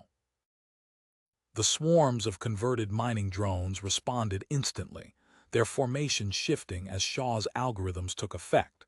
When Nexar electronic warfare systems engaged, the industrial units maintained perfect coordination through automated backup channels. Commander Reynolds activated the primary engineering display. Deep-core platforms are in position, initiating artillery conversion sequence. The massive mining platforms, their drilling assemblies now modified for combat operations, locked onto approaching Nexar vessels. Refined ore loaded into makeshift ammunition feeds as targeting computers calculated optimal firing solutions. Synchronized volley, Reynolds ordered. All platforms execute. Concentrated streams of mineral projectiles erupted from concealed positions throughout the asteroid field. The coordinated barrage overwhelmed Nexar shield systems, multiple ships suffering critical damage as refined ore penetrated their armor at hypersonic velocities. Foster's voice came through the command channel. Plasma containment conversion complete. Activating defensive screens now. Modified safety systems generated protective fields around key artillery positions. When Nexar energy weapons struck, the converted mining shields held firm, dispersing incoming fire through adapted containment protocols. Near Ceres, Jackson coordinated with Ivy's position as their integrated teams engaged approaching enemy vessels. Modified drilling platforms carved precise tunnels through massive asteroids, creating concealed firing positions at calculated angles. Target lock, Ivy transmitted. 4 Nexar frigates entering kill zone. Their combined units executed a synchronized attack. Artillery fire erupted from hidden positions, while mobile platforms delivered supporting volleys. The Nexar vessels, unable to effectively target the concealed weapons, suffered catastrophic damage. Major Harrison's voice cut through the tactical chatter. Operation Mineral Storm active. Mobile units deploying. Converted mining haulers accelerated between asteroids, their modified extraction equipment unleashing continuous fire. The repurposed vehicles maintained perfect formation as they executed Harrison's assault patterns, preventing Nexar forces from establishing stable positions. Admiral Cathran's scales shifted to alert patterns. Enemy fleet movements indicate resupply operations within Sector 7. Commander Stone examined the tactical display, deploying converted equipment to block their advance. Establishing overlapping kill zones across all approach vectors. The defensive network expanded as industrial platforms moved to guard critical choke points. Modified mining equipment created interlocking fields of fire, denying the Nexar fleet safe positions for resupply operations. New contact classification, Martinez reported. Super heavy carriers launching unknown fighter variants. Energy signatures suggest specialized anti-industrial weapons. Wang immediately began adjusting their targeting protocols, compensating for the new threat signatures. Implementing adaptive tracking algorithms. All units, update your targeting parameters. The tactical display showed waves of advanced Nexar fighters emerging from massive carrier vessels. Their weapon systems pulsed with energy patterns specifically calibrated to engage converted mining equipment. All units, execute emergency defense protocols, Morrison ordered. Maintain coordination through backup channels. Task Force Phoenix's hybrid defense force initiated rapid redeployment procedures as the new Nexar fighters approached. Jackson and Ivy's command posts coordinated unit movements, their experience with integrated operations proving crucial as converted mining platforms adjusted their positions to meet this escalated threat. Multiple impacts on Sector 12. Martinez's voice cut through the command center. Nexar fighters executing precision strikes against our converted platforms. The tactical display highlighted critical damage to several artillery positions as the new fighter generation demonstrated their enhanced capabilities. Admiral Morrison activated the facility-wide communication channel. This is control. All stations implement emergency protocols. Industrial Systems Director Nathan Mitchell strode onto the command deck, his Ganymede Mining Corporation credentials catching the light. Moving directly to the primary engineering station, he examined the damage readouts from their converted equipment. These shield configurations are vulnerable to their new weapon systems, Mitchell noted, fingers flying across the interface. Implementing hardened barrier protocols now. Throughout the asteroid field, modified mining platforms adjusted their defensive systems. Mitchell's enhanced shielding designs, developed during years of defending against deep space raiders, strengthened their protective fields against the specialized Nexar weapons. At her station, Chief Engineer Foster monitored power fluctuations across a series of industrial mass accelerators. Conversion sequence complete, transitioning to weapons mode. The massive accelerators, originally designed for ore transport, rotated on their mounting points. Their launch tubes tracked approaching fighters with lethal precision. All accelerator units, synchronized volley, Foster commanded. Execute. Concentrated streams of refined minerals erupted from multiple positions. The coordinated fire created interlocking patterns of high-velocity projectiles that shredded through fighter formations. Nexar shields failed under the overwhelming barrage, as Foster's innovation proved devastatingly effective. Mining safety specialist Robert Turner arrived from the Mercury Initiative, immediately joining Wang at the technical station. Their fingers danced across separate interfaces as they integrated Turner's heat-resistant modifications into existing platform designs. Implementing solar-grade shielding, Turner announced, compensating for energy weapon thermal patterns. Modified mining platforms maintained sustained fire even as Nexar capital ships bombarded their positions. Turner's advanced heat dissipation systems, originally designed to protect equipment from Mercury's intense radiation, proved equally effective against enemy energy weapons. Near the primary defense line, Jackson coordinated with Ivy's Rackery teams as they tested new protective measures. Initiating particle dispersion, Jackson transmitted. Processors active. Modified mineral processing units activated, releasing precise clouds of metallic particles. Ivy's teams targeted the clouds with specialized energy weapons, creating temporary barriers that deflected incoming fighter attacks.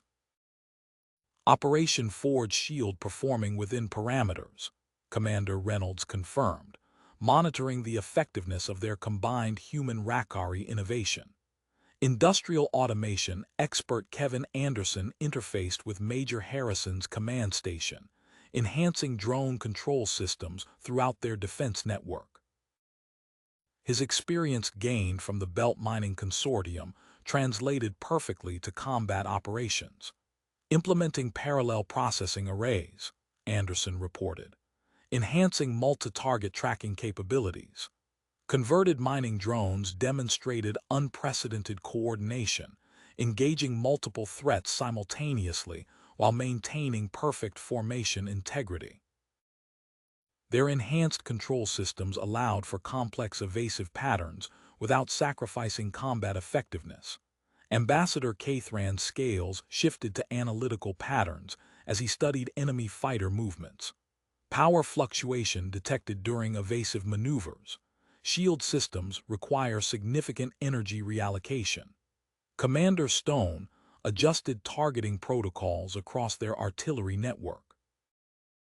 All units synchronize fire patterns with enemy evasion vectors. The tactical display showed immediate results as converted mining platforms coordinated their attacks. Nexar fighters, forced to choose between shields and maneuverability, suffered increasing casualties under the precisely timed barrages. New contact classification, Martinez announced. Nexar capital ships launching unknown vessel type. Profile suggests boarding capability. Admiral Morrison studied the tactical data as enemy craft approached their defensive positions. All stations initiate facility fortification protocols. Convert remaining security systems for close-quarters defense. Throughout the asteroid field, Task Force Phoenix's integrated teams prepared for this new threat. Jackson and Ivy's command posts coordinated platform modifications, while engineering crews converted industrial security measures into anti-boarding weapons. The approaching Nexar boarding craft maintained perfect formation as they closed on key asteroid positions. Inside the fortified mining facilities, converted industrial equipment stood ready to meet this unprecedented challenge. The first Nexar boarding craft breached the outer hull of Mining Station 7 with precision charges. Metal screamed as specialized cutting beams carved entry points through reinforced barriers. Security feeds showed armored troops pouring into the facility's primary processing chamber. Multiple breaches detected, Martinez reported, tracking invasion patterns across the defense network. Boarding teams entering facilities across sectors 3 through 8.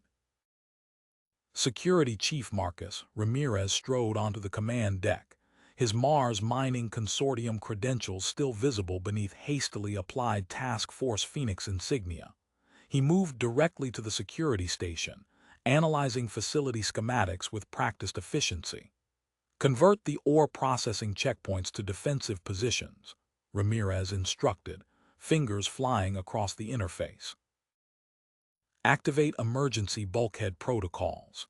Throughout the asteroid facilities, industrial security systems transformed under Ramirez's guidance. Automated scanning gates became hardened chokepoints, while cargo inspection stations converted to armored bunkers. William Drake arrived from Europa, immediately integrating with Foster's engineering team. These maintenance corridors can be modified for defense, Drake noted, highlighting specific tunnel networks. Implementing automated barrier systems now. The facility's service tunnels underwent rapid conversion, Maintenance robots installed retractable barriers while Drake's programs transformed environmental controls into defensive weapons. When Nexar troops breached adjacent chambers, they encountered lethal combinations of industrial hazards. Multiple contacts in Section 12, Wang reported. Enemy forces advancing through processing plant Beta. Jackson's voice cut through the command channel. Initiating Operation Internal Forge. All units, implement mineral defense protocols. Industrial sorting machines activated throughout the threatened sections. Modified spray nozzles unleashed precise streams of superheated metal particles, filling corridors with lethal clouds. Nexar troops, their advanced armor useless against the improvised weapons, fell back from defended positions. Wang's fingers danced across her console as she uploaded new command protocols. Maintenance robots throughout the facility activated with combat programming. Their industrial cutting tools, now weapons, carved through Nexar armor while reinforced frames absorbed enemy fire. Automated units engaging in Sections 5 and 7, Wang confirmed. Maintaining corridor control. Peter Hawkins arrived at the command center, bringing critical expertise from Titan's underground facilities. Converting deep drilling stations, he announced, coordinating with defense teams. Establishing hardened positions at key junctions.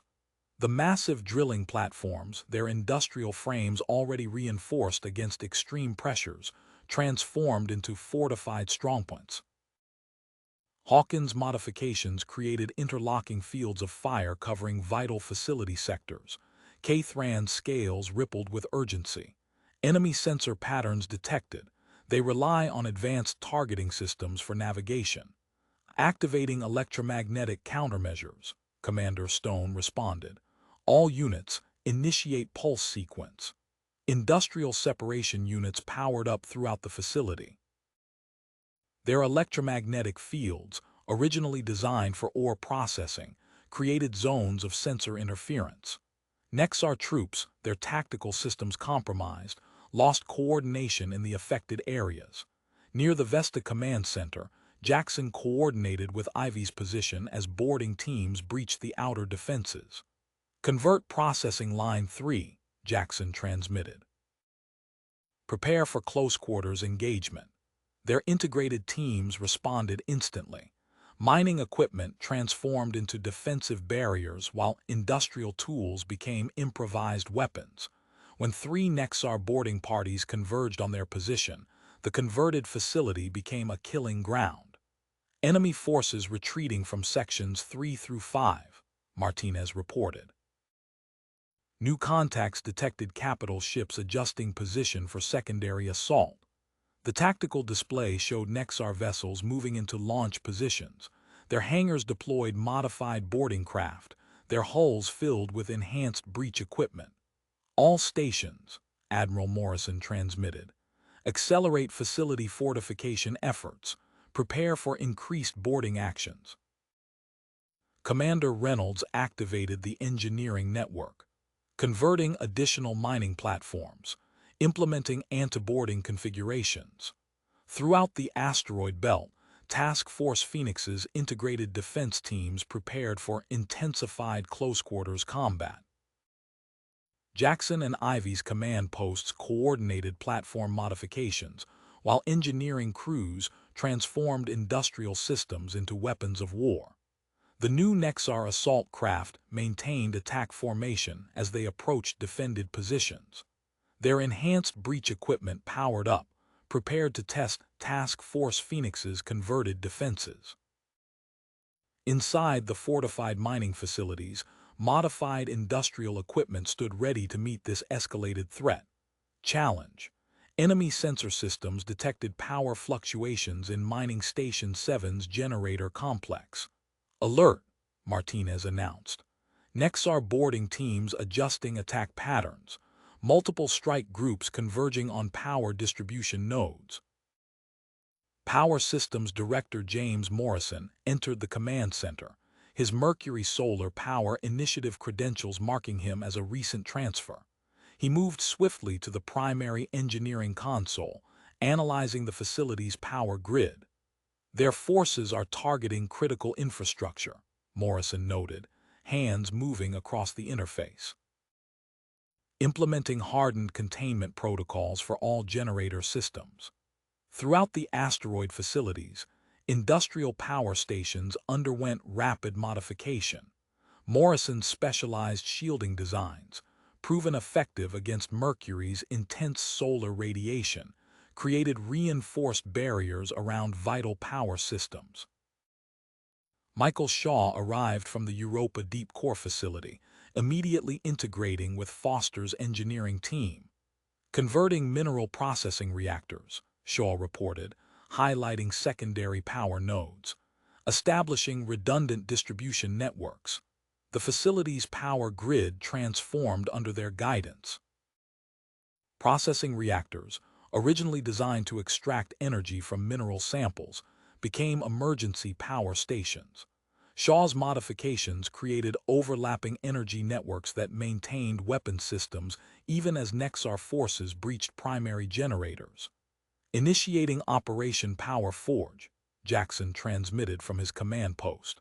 Activating modified capacitor banks. Industrial capacitors powered up across defended sectors. The massive energy storage units, repurposed from mineral extraction operations, released precise electromagnetic pulses. Nexar boarding teams stumbled as their equipment failed, shields flickering and weapons systems shorting out. Wang's fingers danced across her interface as she uploaded new command protocols. Deploying power monitoring drones. Converting to security configuration. Modified maintenance units activated throughout the power complexes. Their energy sensing equipment detected Nexar infiltration attempts, while basic weapons provided immediate response capability. 3 boarding teams, attempting to breach Generator Complex 4, encountered unexpected resistance from Wang's automated defenders. Enemy forces retreating from power distribution hub, Martinez reported. Sensor data shows equipment failures across all attacking units. Robert Wells strode onto the command deck, his Saturn Mining Corporation experience evident in his rapid assessment of security feeds. Converting industrial safety systems, Wells announced, coordinating with defense teams. Implementing active countermeasures. Emergency containment fields activated around critical power nodes. Wells' modifications transformed industrial safety measures into lethal energy barriers. When Nexar forces attempted to breach Generator Station 9, they encountered precisely calibrated defensive grids. Kthran's scales shifted to alert patterns. Analysis complete. Enemy boarding teams follow systematic attack patterns targeting power distribution infrastructure. Commander Stone adjusted defense protocols across the facility network. Activating power rerouting systems. All stations, implement dynamic distribution protocols. The facility's energy grid became fluid, power flowing through multiple redundant pathways. Stone's modifications allowed artillery platforms to maintain sustained fire even as Nexar forces disabled individual generator stations. Near the Ceres power complex, Jackson coordinated with Ivy's position as enemy boarding teams launched a concentrated assault. Converting industrial equipment, Jackson transmitted. Prepare for close-quarters defense. Their integrated teams moved with practiced efficiency. Power maintenance tools became improvised weapons, while energy containment fields created defensive barriers. 5 Nexar boarding teams breached the outer perimeter only to encounter lethal combinations of repurposed industrial systems. Enemy forces eliminated in Ceres power complex, Martinez confirmed. New contacts detected specialized engineering vessels moving into attack position. The tactical display showed modified Nexar ships approaching defended sectors. Their enhanced scanning systems probed asteroid facility defenses, seeking vulnerabilities in power infrastructure. All stations, Admiral Morrison transmitted. Accelerate power system fortification efforts. Convert remaining industrial equipment for infrastructure defense. Commander Reynolds activated the engineering network, implementing emergency preparations. Establish hardened positions around critical generators. Throughout the asteroid field, Task Force Phoenix's integrated teams prepared for intensified infrastructure attacks. Jackson and Ivy's command posts coordinated increasingly complex defensive operations, while engineering crews transformed additional industrial systems into weapons. The approaching Nexar engineering vessels powered up specialized breaching equipment as they neared their targets. Inside the fortified mining facilities, converted power systems hummed with deadly potential, ready to meet this escalated threat. The Nexar engineering vessels slowed their approach, deploying arrays of specialized equipment that pulsed with coherent energy waves. Power fluctuations rippled through the asteroid facilities as the enemy vessels initiated their interference patterns. Power grid destabilization detected, Martinez announced. Multiple facilities reporting system disruptions. Kyle Davidson strode onto the command deck, his new Texas military credentials marking him as fresh reinforcement from the Lone Star sector. He moved directly to the primary engineering station, fingers flying across the interface as he analyzed the interference patterns. These disruption frequencies match patterns we encountered at Neptune, Davidson noted, implementing protective protocols. Activating adaptive shielding systems.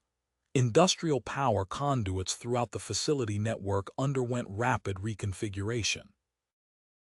Davidson's experience with Neptune's extreme conditions proved invaluable as he established layered defensive measures against the Nexar interference. Foster's voice cut through the command channel. Mineral refinement conversion complete. Activating emergency power network.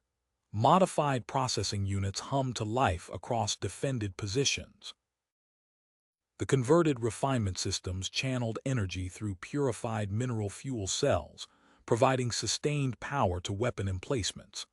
Artillery platforms maintained steady fire even as main power grids fluctuated under enemy attack. Jennifer Shaw arrived at the Central Power Complex, her Mercury Initiative credentials identifying her specialized status. She immediately integrated with Wang's technical team, analyzing plasma containment readings. Converting containment field generators, Shaw transmitted, her hands moving with practiced precision. Establishing localized power networks. Industrial plasma systems transformed under their combined expertise. Shaw's modifications created isolated power grids while Wang's programs maintained defensive capabilities. When Nexar interference waves struck Processing Complex 6, the hardened networks held firm. Operation Power Shield is now active, Commander Reynolds announced. All units implement capacitor defense protocols. Modified mining capacitors activated throughout the facility network. Jackson's converted power storage units released precisely calibrated energy pulses, disrupting the Nexar vessel's interference equipment. 2 enemy ships veered off course, their systems temporarily disabled by the unexpected countermeasure. Marcus Wells integrated smoothly with the command structure, his Mars network experience evident in his rapid assessment of power distribution patterns. Converting monitoring stations to defensive configuration, Wells reported. Establishing integrated tracking grid. Industrial power sensors transformed into a coordinated defense network. Wells' modifications allowed real-time tracking of Nexar interference attempts across multiple asteroids, enabling rapid response to emerging threats. K-Thran's scales shifted to analysis patterns. Enemy vessel power signatures spike during active interference. Their systems are vulnerable during transmission periods. Commander Stone adjusted artillery targeting protocols, coordinating strike patterns with power signatures. All weapons prepare for synchronized engagement. Converted mining weapons targeted approaching engineering vessels with calculated precision. As the Nexar ships powered up their interference equipment, concentrated fire from multiple positions struck their exposed systems. Near the Vesta Power Complex, Jackson coordinated with Ivy as enemy forces launched a concentrated assault. Activating electromagnetic countermeasures, Jackson transmitted. Maintain overlapping fields. Their defensive positions responded with synchronized efficiency. Modified industrial equipment generated interlocking disruption zones while backup power systems sustained weapon functionality.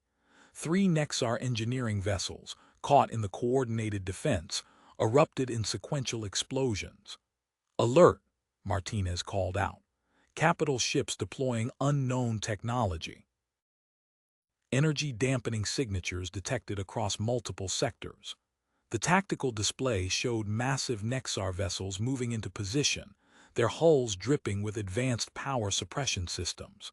Dark energy waves rolled out from their primary emitters, threatening to overwhelm even hardened power networks. "Emergency protocols in effect," Admiral Morrison transmitted. "Accelerate power system fortification. Convert all remaining industrial equipment for grid defense." Commander Reynolds activated facility-wide engineering networks, implementing critical upgrades. All units prepare for sustained power defense operations. Throughout the asteroid belt, Task Force Phoenix's integrated teams raced to strengthen vital systems. Jackson and Ivy's command posts coordinated increasingly complex defensive measures, while engineering crews transformed additional industrial equipment into emergency power sources. The approaching Nexar capital ships maintained attack formation, their new dampening technology powering up to full capacity. Inside the fortified mining facilities, converted power systems hummed with untested potential, preparing to face this unprecedented threat to their operational capability. A flash of energy surged through the command center as another Nexar dampening wave struck. Display screens flickered, then stabilized as auxiliary systems engaged. "Power levels dropping across sectors 7 through 12, Martinez reported, hands flying across his console. "Main reactors operating at 30% capacity." The blast doors slid open as Dr. Alexander Reed strode onto the command deck. His new Texas military credentials identified him as former director of the Titan Nuclear Initiative. He moved directly to the primary engineering station, interfacing with the facility's power grid.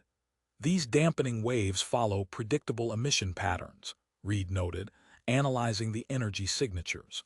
"We can establish independent power nodes using modified nuclear processing units." Foster's voice crackled over the comm, implementing geothermal conversion protocols. Activating drilling platform network. Throughout the asteroid field, massive drilling platforms previously used for thermal extraction transformed into emergency power stations. The converted mining equipment tapped directly into asteroid core heat, channeling thermal energy to weapon emplacements. Artillery batteries powered up across multiple sectors, their targeting systems locked onto approaching Nexar vessels. "Operation Core Power is now active," Jackson transmitted from his command post, "converting mineral reactors in sectors 4 through 9. Industrial processing chambers hummed with new purpose as Jackson's engineering teams modified their molecular extraction systems. Refined asteroid materials fed directly into the converted reactors, generating stable power output resistant to enemy interference. Wang's fingers danced across her interface, implementing new routing algorithms. Establishing dynamic distribution protocols, power grid now operating on adaptive pathways. The facility's energy infrastructure evolved under her guidance. When Nexar dampening waves disabled the primary generator in Sector 6, power automatically rerouted through secondary nodes. 3 artillery platforms maintained sustained fire, their energy supply uninterrupted by the enemy attack. Marcus Shaw arrived at the central reactor complex, his Mercury deep core credentials marking his expertise in nuclear systems. He immediately integrated with Commander Reynolds' engineering team, analyzing radioactive ore processing equipment. Converting separation chambers to power generation, Shaw transmitted, modifying containment protocols, establishing miniature fission networks. Industrial refinement systems transformed into compact nuclear reactors. Shaw's modifications created independent power sources for vital defense systems, while his radiation handling experience ensured safe operation. When Nexar forces targeted the main reactor in Sector 8, converted processing units maintained shield power without interruption. Cathran's scales rippled with analytical patterns as he studied enemy attack data. Nexar dampening systems show decreased effectiveness against distributed power sources. They cannot maintain simultaneous suppression fields. Commander Stone adjusted defensive protocols across the facility network. Implement widespread reactor conversion. Establish multiple independent power nodes in all sectors. Near the Ceres complex, Jackson coordinated with Ivy as Nexar engineering vessels launched another assault. Activating converted reactors, Jackson transmitted. Maintain overlapping fields of fire. Their defensive positions responded with synchronized efficiency. Modified industrial reactors powered up weapon systems while automated targeting systems tracked approaching ships. 4 Nexar vessels, attempting to establish dampening fields around the power complex, erupted in rapid succession under concentrated artillery fire. Alert, Martinez called out.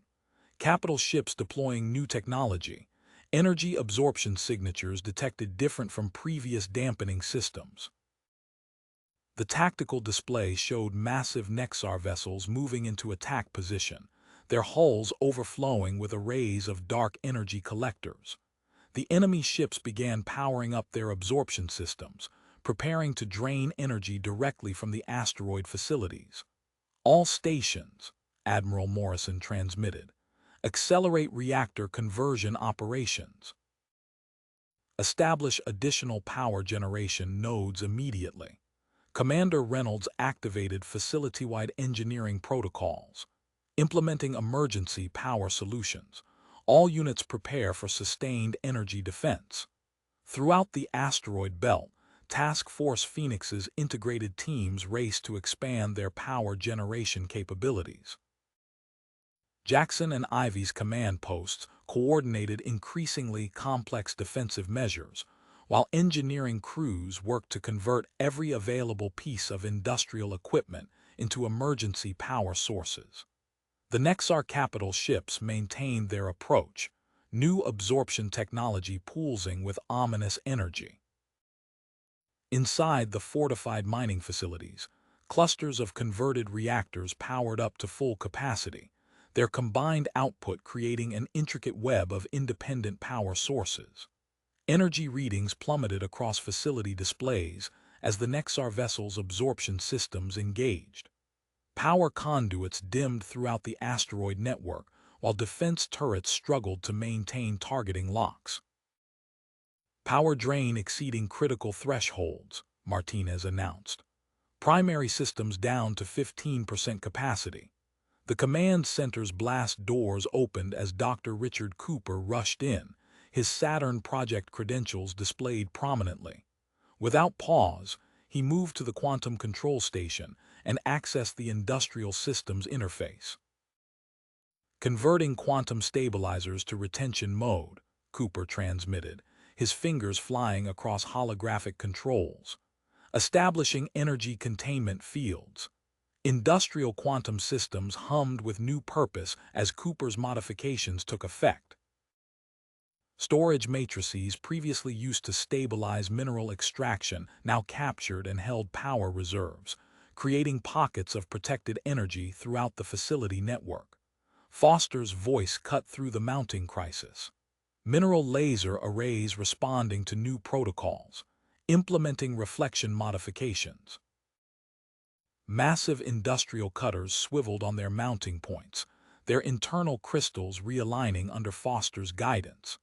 As a Nexar absorption beam struck Processing Complex 3, the converted laser array caught the energy stream and redirected it.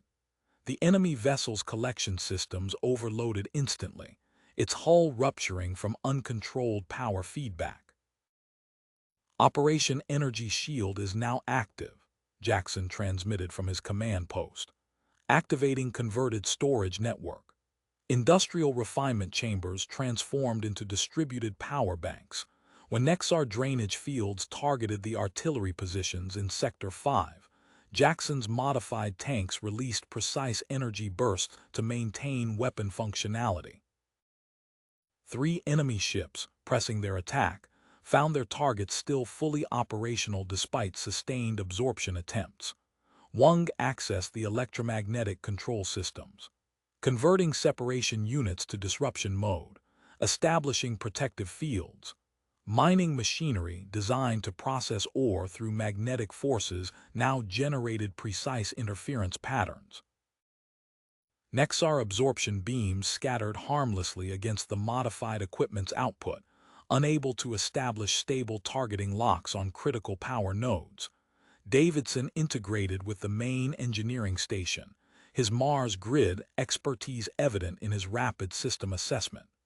Implementing cycle-switching protocols, he reported, converting processing reactors to variable frequency. Industrial power cores pulsed with alternating energy patterns. Davidson's modifications caused power signatures to shift rapidly across multiple frequencies, preventing Nexar technology from maintaining consistent absorption fields. K-Thran scales flickered with analytical patterns. Their collection systems require fixed targeting parameters. We can exploit this limitation. All units switch to randomized power cycling, Commander Stone ordered. Maintain unpredictable energy patterns. Near the Vesta complex, Jackson coordinated with Ivy as Nexar engineering vessels launched another drainage attempt. Activating surge protocols, Jackson transmitted. Prepare capacitor network. Modified mining capacitors released synchronized energy pulses. The coordinated power surge overwhelmed the approaching vessel's absorption systems, causing cascading failures throughout their collection arrays. 6 Nexar ships erupted in rapid succession, their hulls splitting apart under uncontrolled energy releases. "Alert!"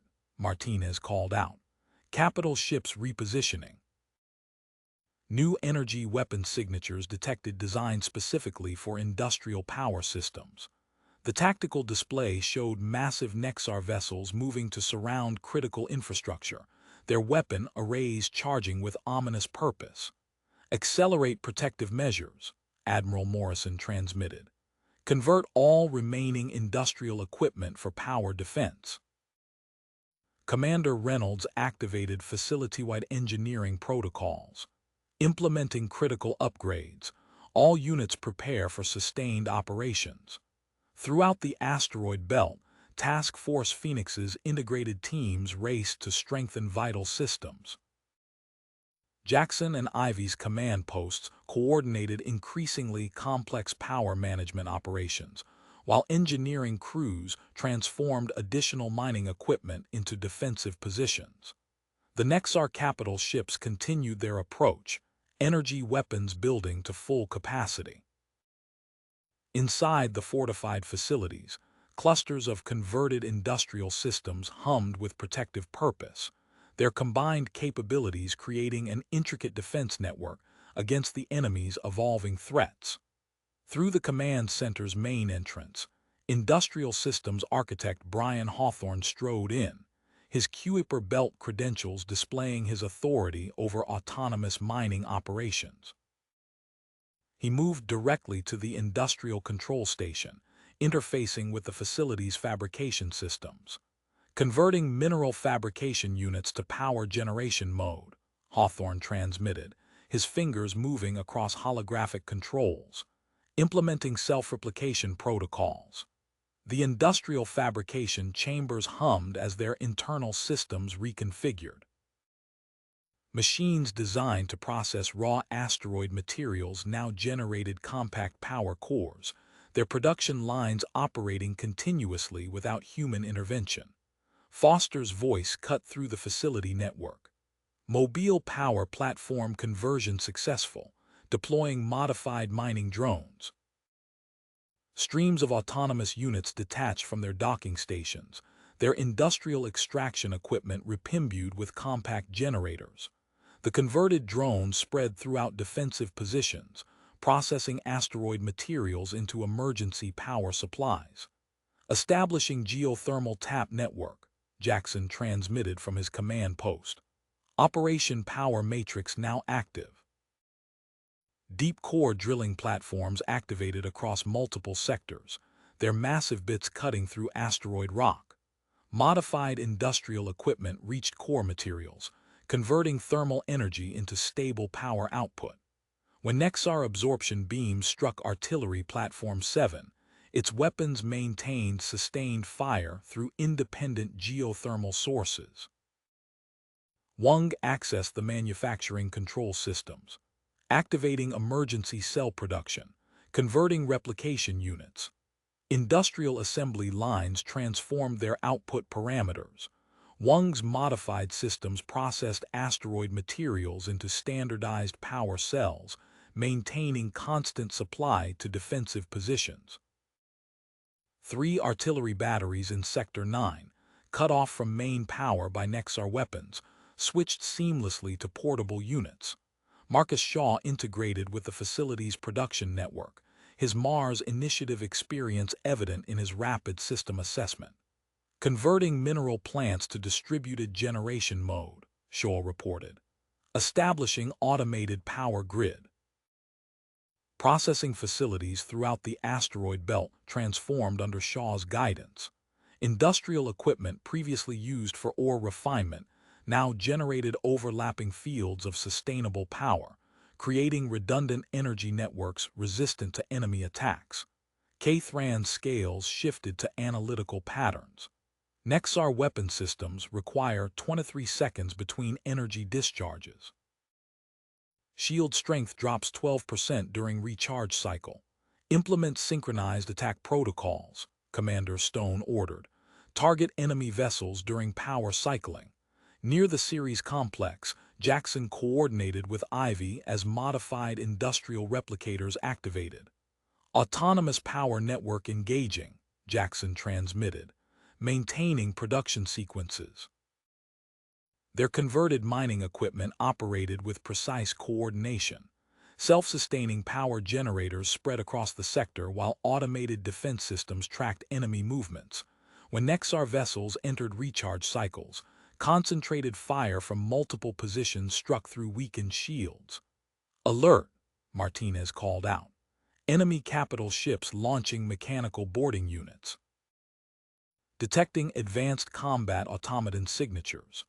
The tactical display showed waves of Nexar robots deploying from carrier vessels, their mechanical forms designed for aggressive facility penetration.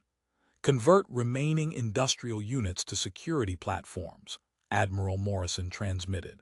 Prepare for mechanical defense operations. Commander Reynolds activated emergency protocols across the production network. Implementing robotic security measures. All stations prepare for automated combat. Throughout the asteroid belt, Task Force Phoenix's integrated teams accelerated their defensive preparations. Jackson and Ivy's command posts coordinated increasingly complex automated responses, while production facilities transformed mining robots into combat-ready security platforms. The Nexar boarding craft maintained their approach vector, mechanical combat units primed for facility breach. Inside the fortified mining complexes, clusters of converted industrial robots powered up defensive systems, their mining tools reconfigured for close-quarters combat. Security screens displayed multiple breach warnings as enemy automatons reached outer facility surfaces. cutting tools engaging reinforced hull plating. The first Nexar boarding unit breached Airlock 7 with a burst of plasma cutters. Industrial-grade steel yielded under precise mechanical incisions as robotic forms poured through the opening. Security feeds displayed waves of combat automata spreading through adjacent corridors, their metallic frames designed for maximum penetration efficiency. Dr. Thomas Mitchell arrived at the new Texas Military Complex's control center, his Europa defense credentials granting immediate access. He moved directly to the robotics command station, fingers flying across industrial control interfaces. Converting maintenance platforms to combat configuration, Mitchell transmitted. Uploading anti-piracy protocols. Maintenance robots throughout the facility transformed under Mitchell's guidance. Repair arms reconfigured into close-quarters weapons, while diagnostic scanners shifted to tactical sensors. When Nexar units breached Level 3, they encountered waves of converted service robots wielding improvised weapons. Foster's voice cut through the facility network. Mining drone modification complete. Deploying automated defense units. Modified extraction drones detached from their stations, industrial cutting equipment now lethal in confined spaces. Their reinforced frames, built to withstand asteroid mining operations, absorbed enemy weapon impacts while delivering devastating counterattacks with repurposed industrial tools. Initiating Operation Steel Guard, Jackson transmitted from his command post. Activating processing unit defenses. Mineral sorting machines moved with surprising agility, their modified frames now bearing salvaged armor plating. They established defensive positions around power generators, their industrial manipulators converted into makeshift weapon mounts. Enemy units advancing through Processing Section 2 found themselves caught in crossfire from multiple automated defenders. Wang accessed the fabrication control systems. Manufacturing protocols updated, beginning combat unit production. Assembly lines hummed with new purpose as they processed mining equipment into defensive platforms.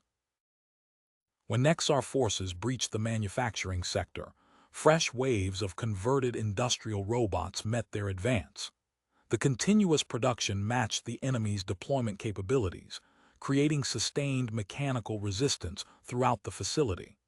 Paul Harrison integrated with the automation network, his Mars Initiative experience evident in his rapid system assessment. Converting heavy mining platforms, Harrison reported. Establishing coordinated defense grid. Massive industrial machines transformed under Harrison's guidance. Equipment designed to process asteroid core samples now tracked enemy movements with precision, their powerful industrial mechanisms devastating in combat applications. Human security teams coordinated with the converted platforms, creating overlapping fields of fire that trapped advancing Nexar units. K-Thran scales shifted to information processing patterns.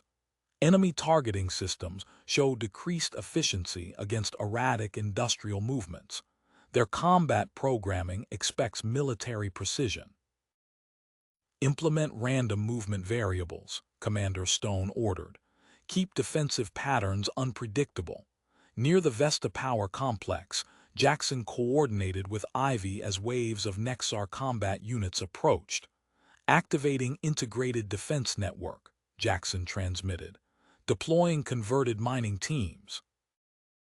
Their modified industrial robots moved with calculated chaos, simple programming proving more effective than complex military algorithms. Enemy targeting systems struggled to track the unconventional patterns while modified mining equipment tore through their ranks. 3 successive waves of Nexar boarders fell to the coordinated defense. Alert, Martinez called out. Capital ships launching electronic warfare platforms, detecting advanced cyber-attack signatures. The tactical display showed specialized Nexar vessels moving to engagement range, their electronic warfare arrays charging with visible energy. Accelerate automation security measures, Admiral Morrison transmitted. "Protect control systems at all costs." Commander Reynolds activated emergency cyberdefense protocols, implementing additional failsafes.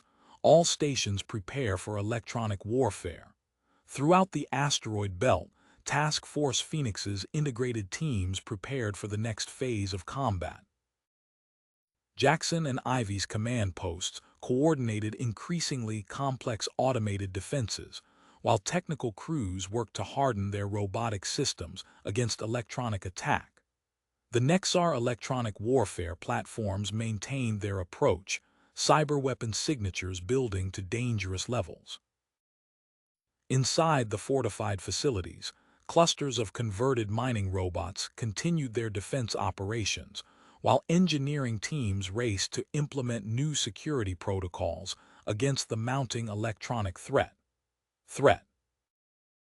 As enemy electronic warfare signatures intensified, Cybersecurity Director Frank Morrison rushed through the new Texas military complex's main corridor, his Titan Mining Corporation credentials flashing across security scanners.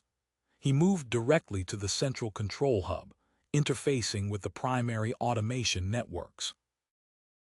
Implementing quantum isolation protocols, Morrison transmitted, his hands flying across industrial control interfaces.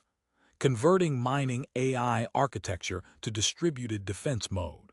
The facility's control systems transformed under Morrison's guidance.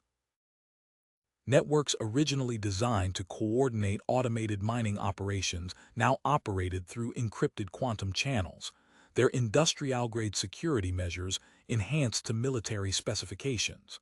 Foster accessed the primary control node, modifying industrial interfaces for autonomous operation. Quantum encryption active. Modified mining control systems activated across multiple sectors. Foster's converted networks maintained command over mechanical defenders while deflecting waves of sophisticated Nexar hack attempts. When enemy electronic warfare platforms targeted Processing Hub 3, its robotic defenders continued operations through secured industrial channels. Operation Silicon Shield is now active, Jackson transmitted, deploying modified AI firewalls. Manufacturing systems throughout the asteroid belt reconfigured their security protocols. Jackson's converted industrial networks generated dynamic defense patterns, maintaining control over automated mining equipment despite sustained cyber assault. Enemy electronic warfare units found their hack attempts blocked by layers of adaptive industrial security. Wang's fingers moved across quantum computing interfaces, converting mineral analysis systems to cyber defense mode, implementing crystalline encryption. The facility's quantum processors hummed with new purpose as they generated complex security patterns based on asteroid mineral structures. Modified industrial systems created encryption protocols that left enemy electronic warfare platforms unable to penetrate their robotic defense network. James Shaw integrated with the facility's industrial AI systems, his Mars autonomous mining network experience evident in his rapid implementation of distributed command architecture. Converting mining mainframes to redundant control mode, Shaw reported. Establishing decentralized command network. Control systems throughout the asteroid belt transformed under Shaw's guidance. Industrial computing clusters previously used for automated extraction now operated as independent command nodes, ensuring sustained control over mechanical defenders even if primary systems failed. Cathran's scales shifted to analysis patterns. Enemy electronic warfare platforms exhibit increased radiation signatures during peak processing cycles. Their systems cannot maintain multiple hack attempts without revealing position data. Target enemy vessels during maximum processing load, Commander Stone ordered. Coordinate strikes through secured channels. Near the Ceres defensive zone, Jackson coordinated with Ivy as waves of converted mining equipment tracked enemy electronic warfare signatures. Deploying autonomous defense grid, Jackson transmitted, targeting revealed enemy positions. Their converted industrial units moved with precise coordination through secured quantum networks. When Nexar electronic warfare platforms reached peak processing cycles, concentrated fire from multiple positions eliminated 8 enemy vessels in rapid succession. "Alert!" Martinez called out, detecting stealth field activation from Nexar capital ships, enemy vessels implementing unknown cloaking technology. The tactical display showed multiple enemy signatures fading from normal detection range as sophisticated stealth systems engaged. "Accelerate cyber defense protocols," Admiral Morrison transmitted. "Convert additional control systems immediately." Commander Reynolds activated emergency backup procedures across the industrial network, implementing command redundancy. All stations prepare for communications blackout. Throughout the asteroid belt, Task Force Phoenix's integrated teams expanded their defensive preparations. Jackson and Ivy's command posts coordinated increasingly sophisticated automated responses, while conversion of industrial systems into hardened control centers continued at maximum capacity. The Nexar capital ships faded further from standard detection ranges, their stealth technology suggesting preparation for precision strikes against critical command nodes. Inside the fortified facilities, clusters of converted industrial systems continued generating secured control networks as engineering teams raced to establish backup command capabilities under potential blackout conditions. Through the facility's secured channels, Jackson coordinated with Ivy, their shared expertise evident in the seamless integration of defensive protocols. Establishing quantum backup nodes in Sector 7, Ivy transmitted as her fingers danced across industrial control interfaces. Their converted mining systems maintained precise coordination while enemy vessels moved through the void, their stealth technology masking approach vectors in the darkness between the asteroids. Through the secured quantum channels, rapid-fire sensor data indicated multiple stealth contacts materializing at the outer defense perimeter. "Priority alert," Martinez transmitted. Stealth vessels breaching defensive lines at coordinate 739. The facility's main doors slid open as Dr. Marcus Blackwood strode into the control center, his Neptune deep space mining credentials registering on facility scanners. He moved directly to the sensor control station, accessing industrial detection systems. "Converting mineral scanners to stealth detection mode," Blackwood transmitted while interfacing with the equipment. "Recalibrating detection wavelengths." Under his guidance, deep-core scanning arrays throughout the asteroid belt shifted function. Equipment designed to locate platinum deposits now tracked minute distortions in spacetime, revealing ghostly outlines of cloaked Nexar vessels. Foster integrated with the detection grid controls, modifying deep-core sensors for gravitational analysis, implementing multispectrum sweep patterns. Modified scanning platforms activated across defensive sectors. When 3 cloaked Nexar ships approached Processing Hub 5, Foster's converted sensors tracked their movements through gravitational fluctuations. Point defense batteries opened fire on the revealed positions, destroying 2 vessels. "Operation Ghost Hunter is now active," Jackson transmitted from his command post, deploying modified sensor platforms. Industrial analysis equipment transformed under Jackson's direction.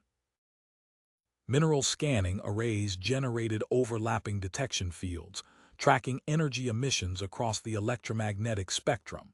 Enemy stealth ships triggered cascading sensor alerts as they passed through the detection grid.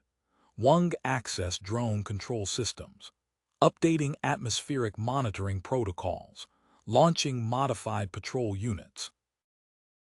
Mining drones detached from their stations, enhanced sensors sweeping surrounding space. Their industrial detection equipment registered subtle pressure changes as cloaked vessels displaced vacuum.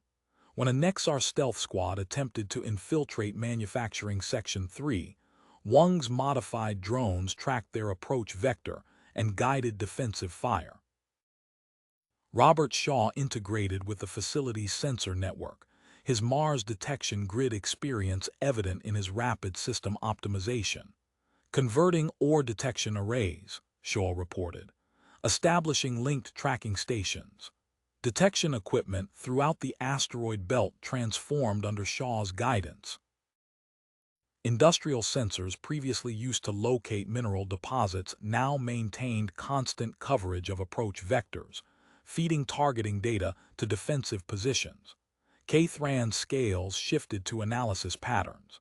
Enemy stealth signatures create distinct interference when passing through mineral-rich sectors. Their cloaking fields disrupt natural crystal resonance. Implement targeted mineral sweep protocols, Commander Stone ordered. Use asteroid composition to our advantage.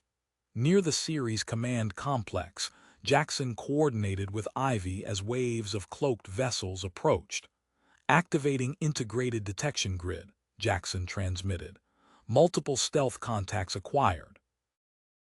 Their modified industrial scanners tracked the enemy advance through overlapping sensor coverage. When Nexar stealth units attempted to breach the inner defense perimeter, concentrated fire from multiple positions destroyed 12 vessels in rapid succession. Alert, Martinez called out. Capital ships charging unknown quantum systems, detecting phase shift signatures. The tactical display showed enemy vessels generating complex energy patterns, suggesting preparation for quantum tunneling attacks. Accelerate sensor grid expansion, Admiral Morrison transmitted. Convert all available detection equipment immediately. Commander Reynolds activated emergency conversion protocols, beginning quantum detection modifications. All stations prepare for phase-shifted incursion. Throughout the asteroid belt, Task Force Phoenix's integrated teams expanded their sensor coverage. Jackson and Ivy's command posts coordinated increasingly sophisticated detection operations, while engineering crews worked to adapt industrial equipment for quantum tracking capabilities. The Nexar capital ships continued generating unusual energy signatures, their quantum systems charging to unprecedented levels. Inside the fortified facilities, clusters of modified detection platforms maintained their sweeps, while technical teams raced to implement new sensor protocols against the imminent phase-shifted assault. A blinding flash erupted as the first Nexar vessel materialized directly inside Processing Hub 7. The quantum tunnel signature barely registered on conventional sensors before the enemy ship appeared within the facility's defensive perimeter. Phase shift breach in progress, Martinez transmitted. Enemy vessels bypassing outer defenses through quantum tunneling. The facility's main doors parted as Dr. Victor Graves entered the control center, his Jupiter quantum mining credentials registering on security systems. He moved to the primary quantum control station, accessing industrial stabilizer networks. Converting mineral phase stabilizers to create anti-tunneling fields, Graves transmitted while interfacing with the equipment. Implementing quantum barrier protocols. Under his guidance, phase stabilization arrays throughout the asteroid belt activated with new purpose. Equipment designed to prevent quantum destabilization during delicate ore extraction now generated stable spacetime barriers around critical facilities. Foster integrated with the quantum engineering systems. Modifying mineral phase extractors for defense coverage. Establishing overlapping quantum dampening fields. Modified stabilization platforms activated across multiple sectors. When 5 Nexar vessels attempted to quantum tunnel into Manufacturing Hub 2, Foster's converted dampeners forced them to remain in normal space.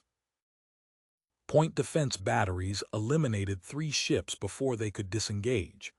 Operation Quantum Shield is now active, Jackson transmitted from the command center, deploying modified phase arrays. Industrial quantum systems transformed under Jackson's direction. Phase stabilization equipment generated interlocking fields of quantum disruption, preventing enemy vessels from maintaining tunnel stability. A Nexar assault squad attempting to materialize inside Processing Hub 4 found their quantum signatures violently destabilized. Wang accessed the phase detection grid, updating quantum monitoring protocols, tracking tunnel signatures. Industrial sensors swept surrounding space, detecting quantum fluctuations that indicated imminent materialization. When Nexar vessels prepared to tunnel into Defensive Station 6, Wang's modified detection equipment provided 30 seconds of advance warning. Sarah Shaw integrated with the facility's quantum networks, her Mercury phase mining experience evident in her rapid systems optimization. Converting mineral separators to disruption mode, Shaw reported. Establishing quantum weapon platforms. Quantum equipment throughout the asteroid belt transformed under Shaw's guidance. Industrial separators previously used for processing unstable ores now projected focused disruption fields, forcing phase-shifted vessels back into normal space. K-Thran scales shifted to analysis patterns. Enemy quantum tunneling requires precise field alignment. Their technology becomes unstable when exposed to industrial-grade phase disruption. Deploy disruption fields at maximum coverage, Commander Stone ordered. Target their quantum stability matrices. Near the Ceres command complex, Jackson coordinated with Ivy as waves of phase-shifted vessels approached. Activating integrated quantum defenses, Jackson transmitted. Multiple tunnel signatures detected. Their modified industrial systems projected overlapping disruption fields. When 15 Nexar ships attempted synchronized quantum tunneling, cascading phase disruption trapped them in normal space. Concentrated fire from defensive batteries eliminated the entire enemy formation. Alert, Martinez called out. Capital ships charging enhanced quantum systems, detecting new weapon signatures. The tactical display showed enemy vessels generating complex tunnel patterns designed to bypass standard disruption fields. Accelerate quantum defense protocols, Admiral Morrison transmitted. Convert all available phase equipment immediately.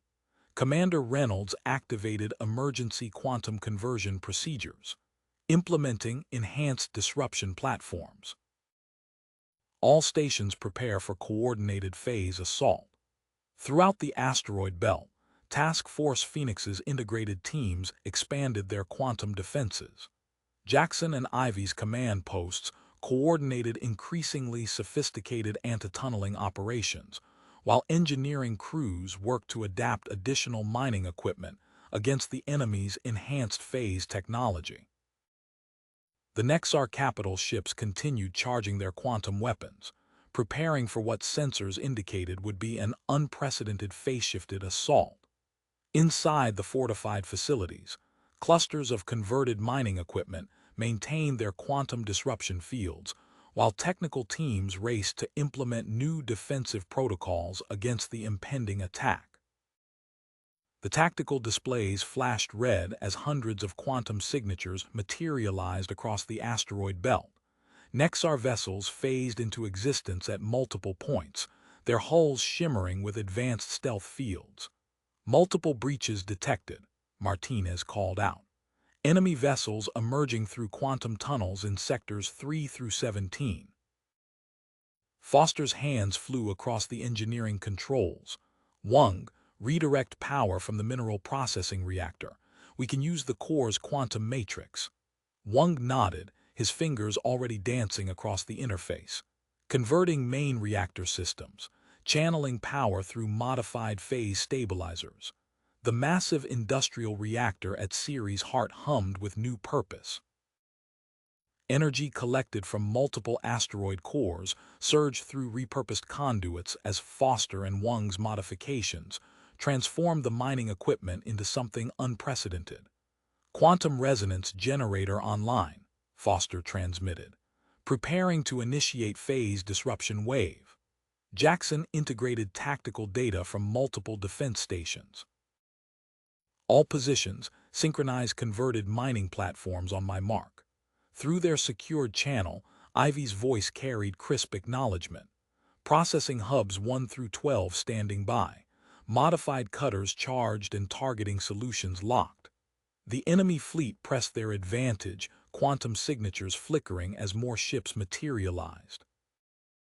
Their weapons charged, advanced targeting systems seeking critical infrastructure.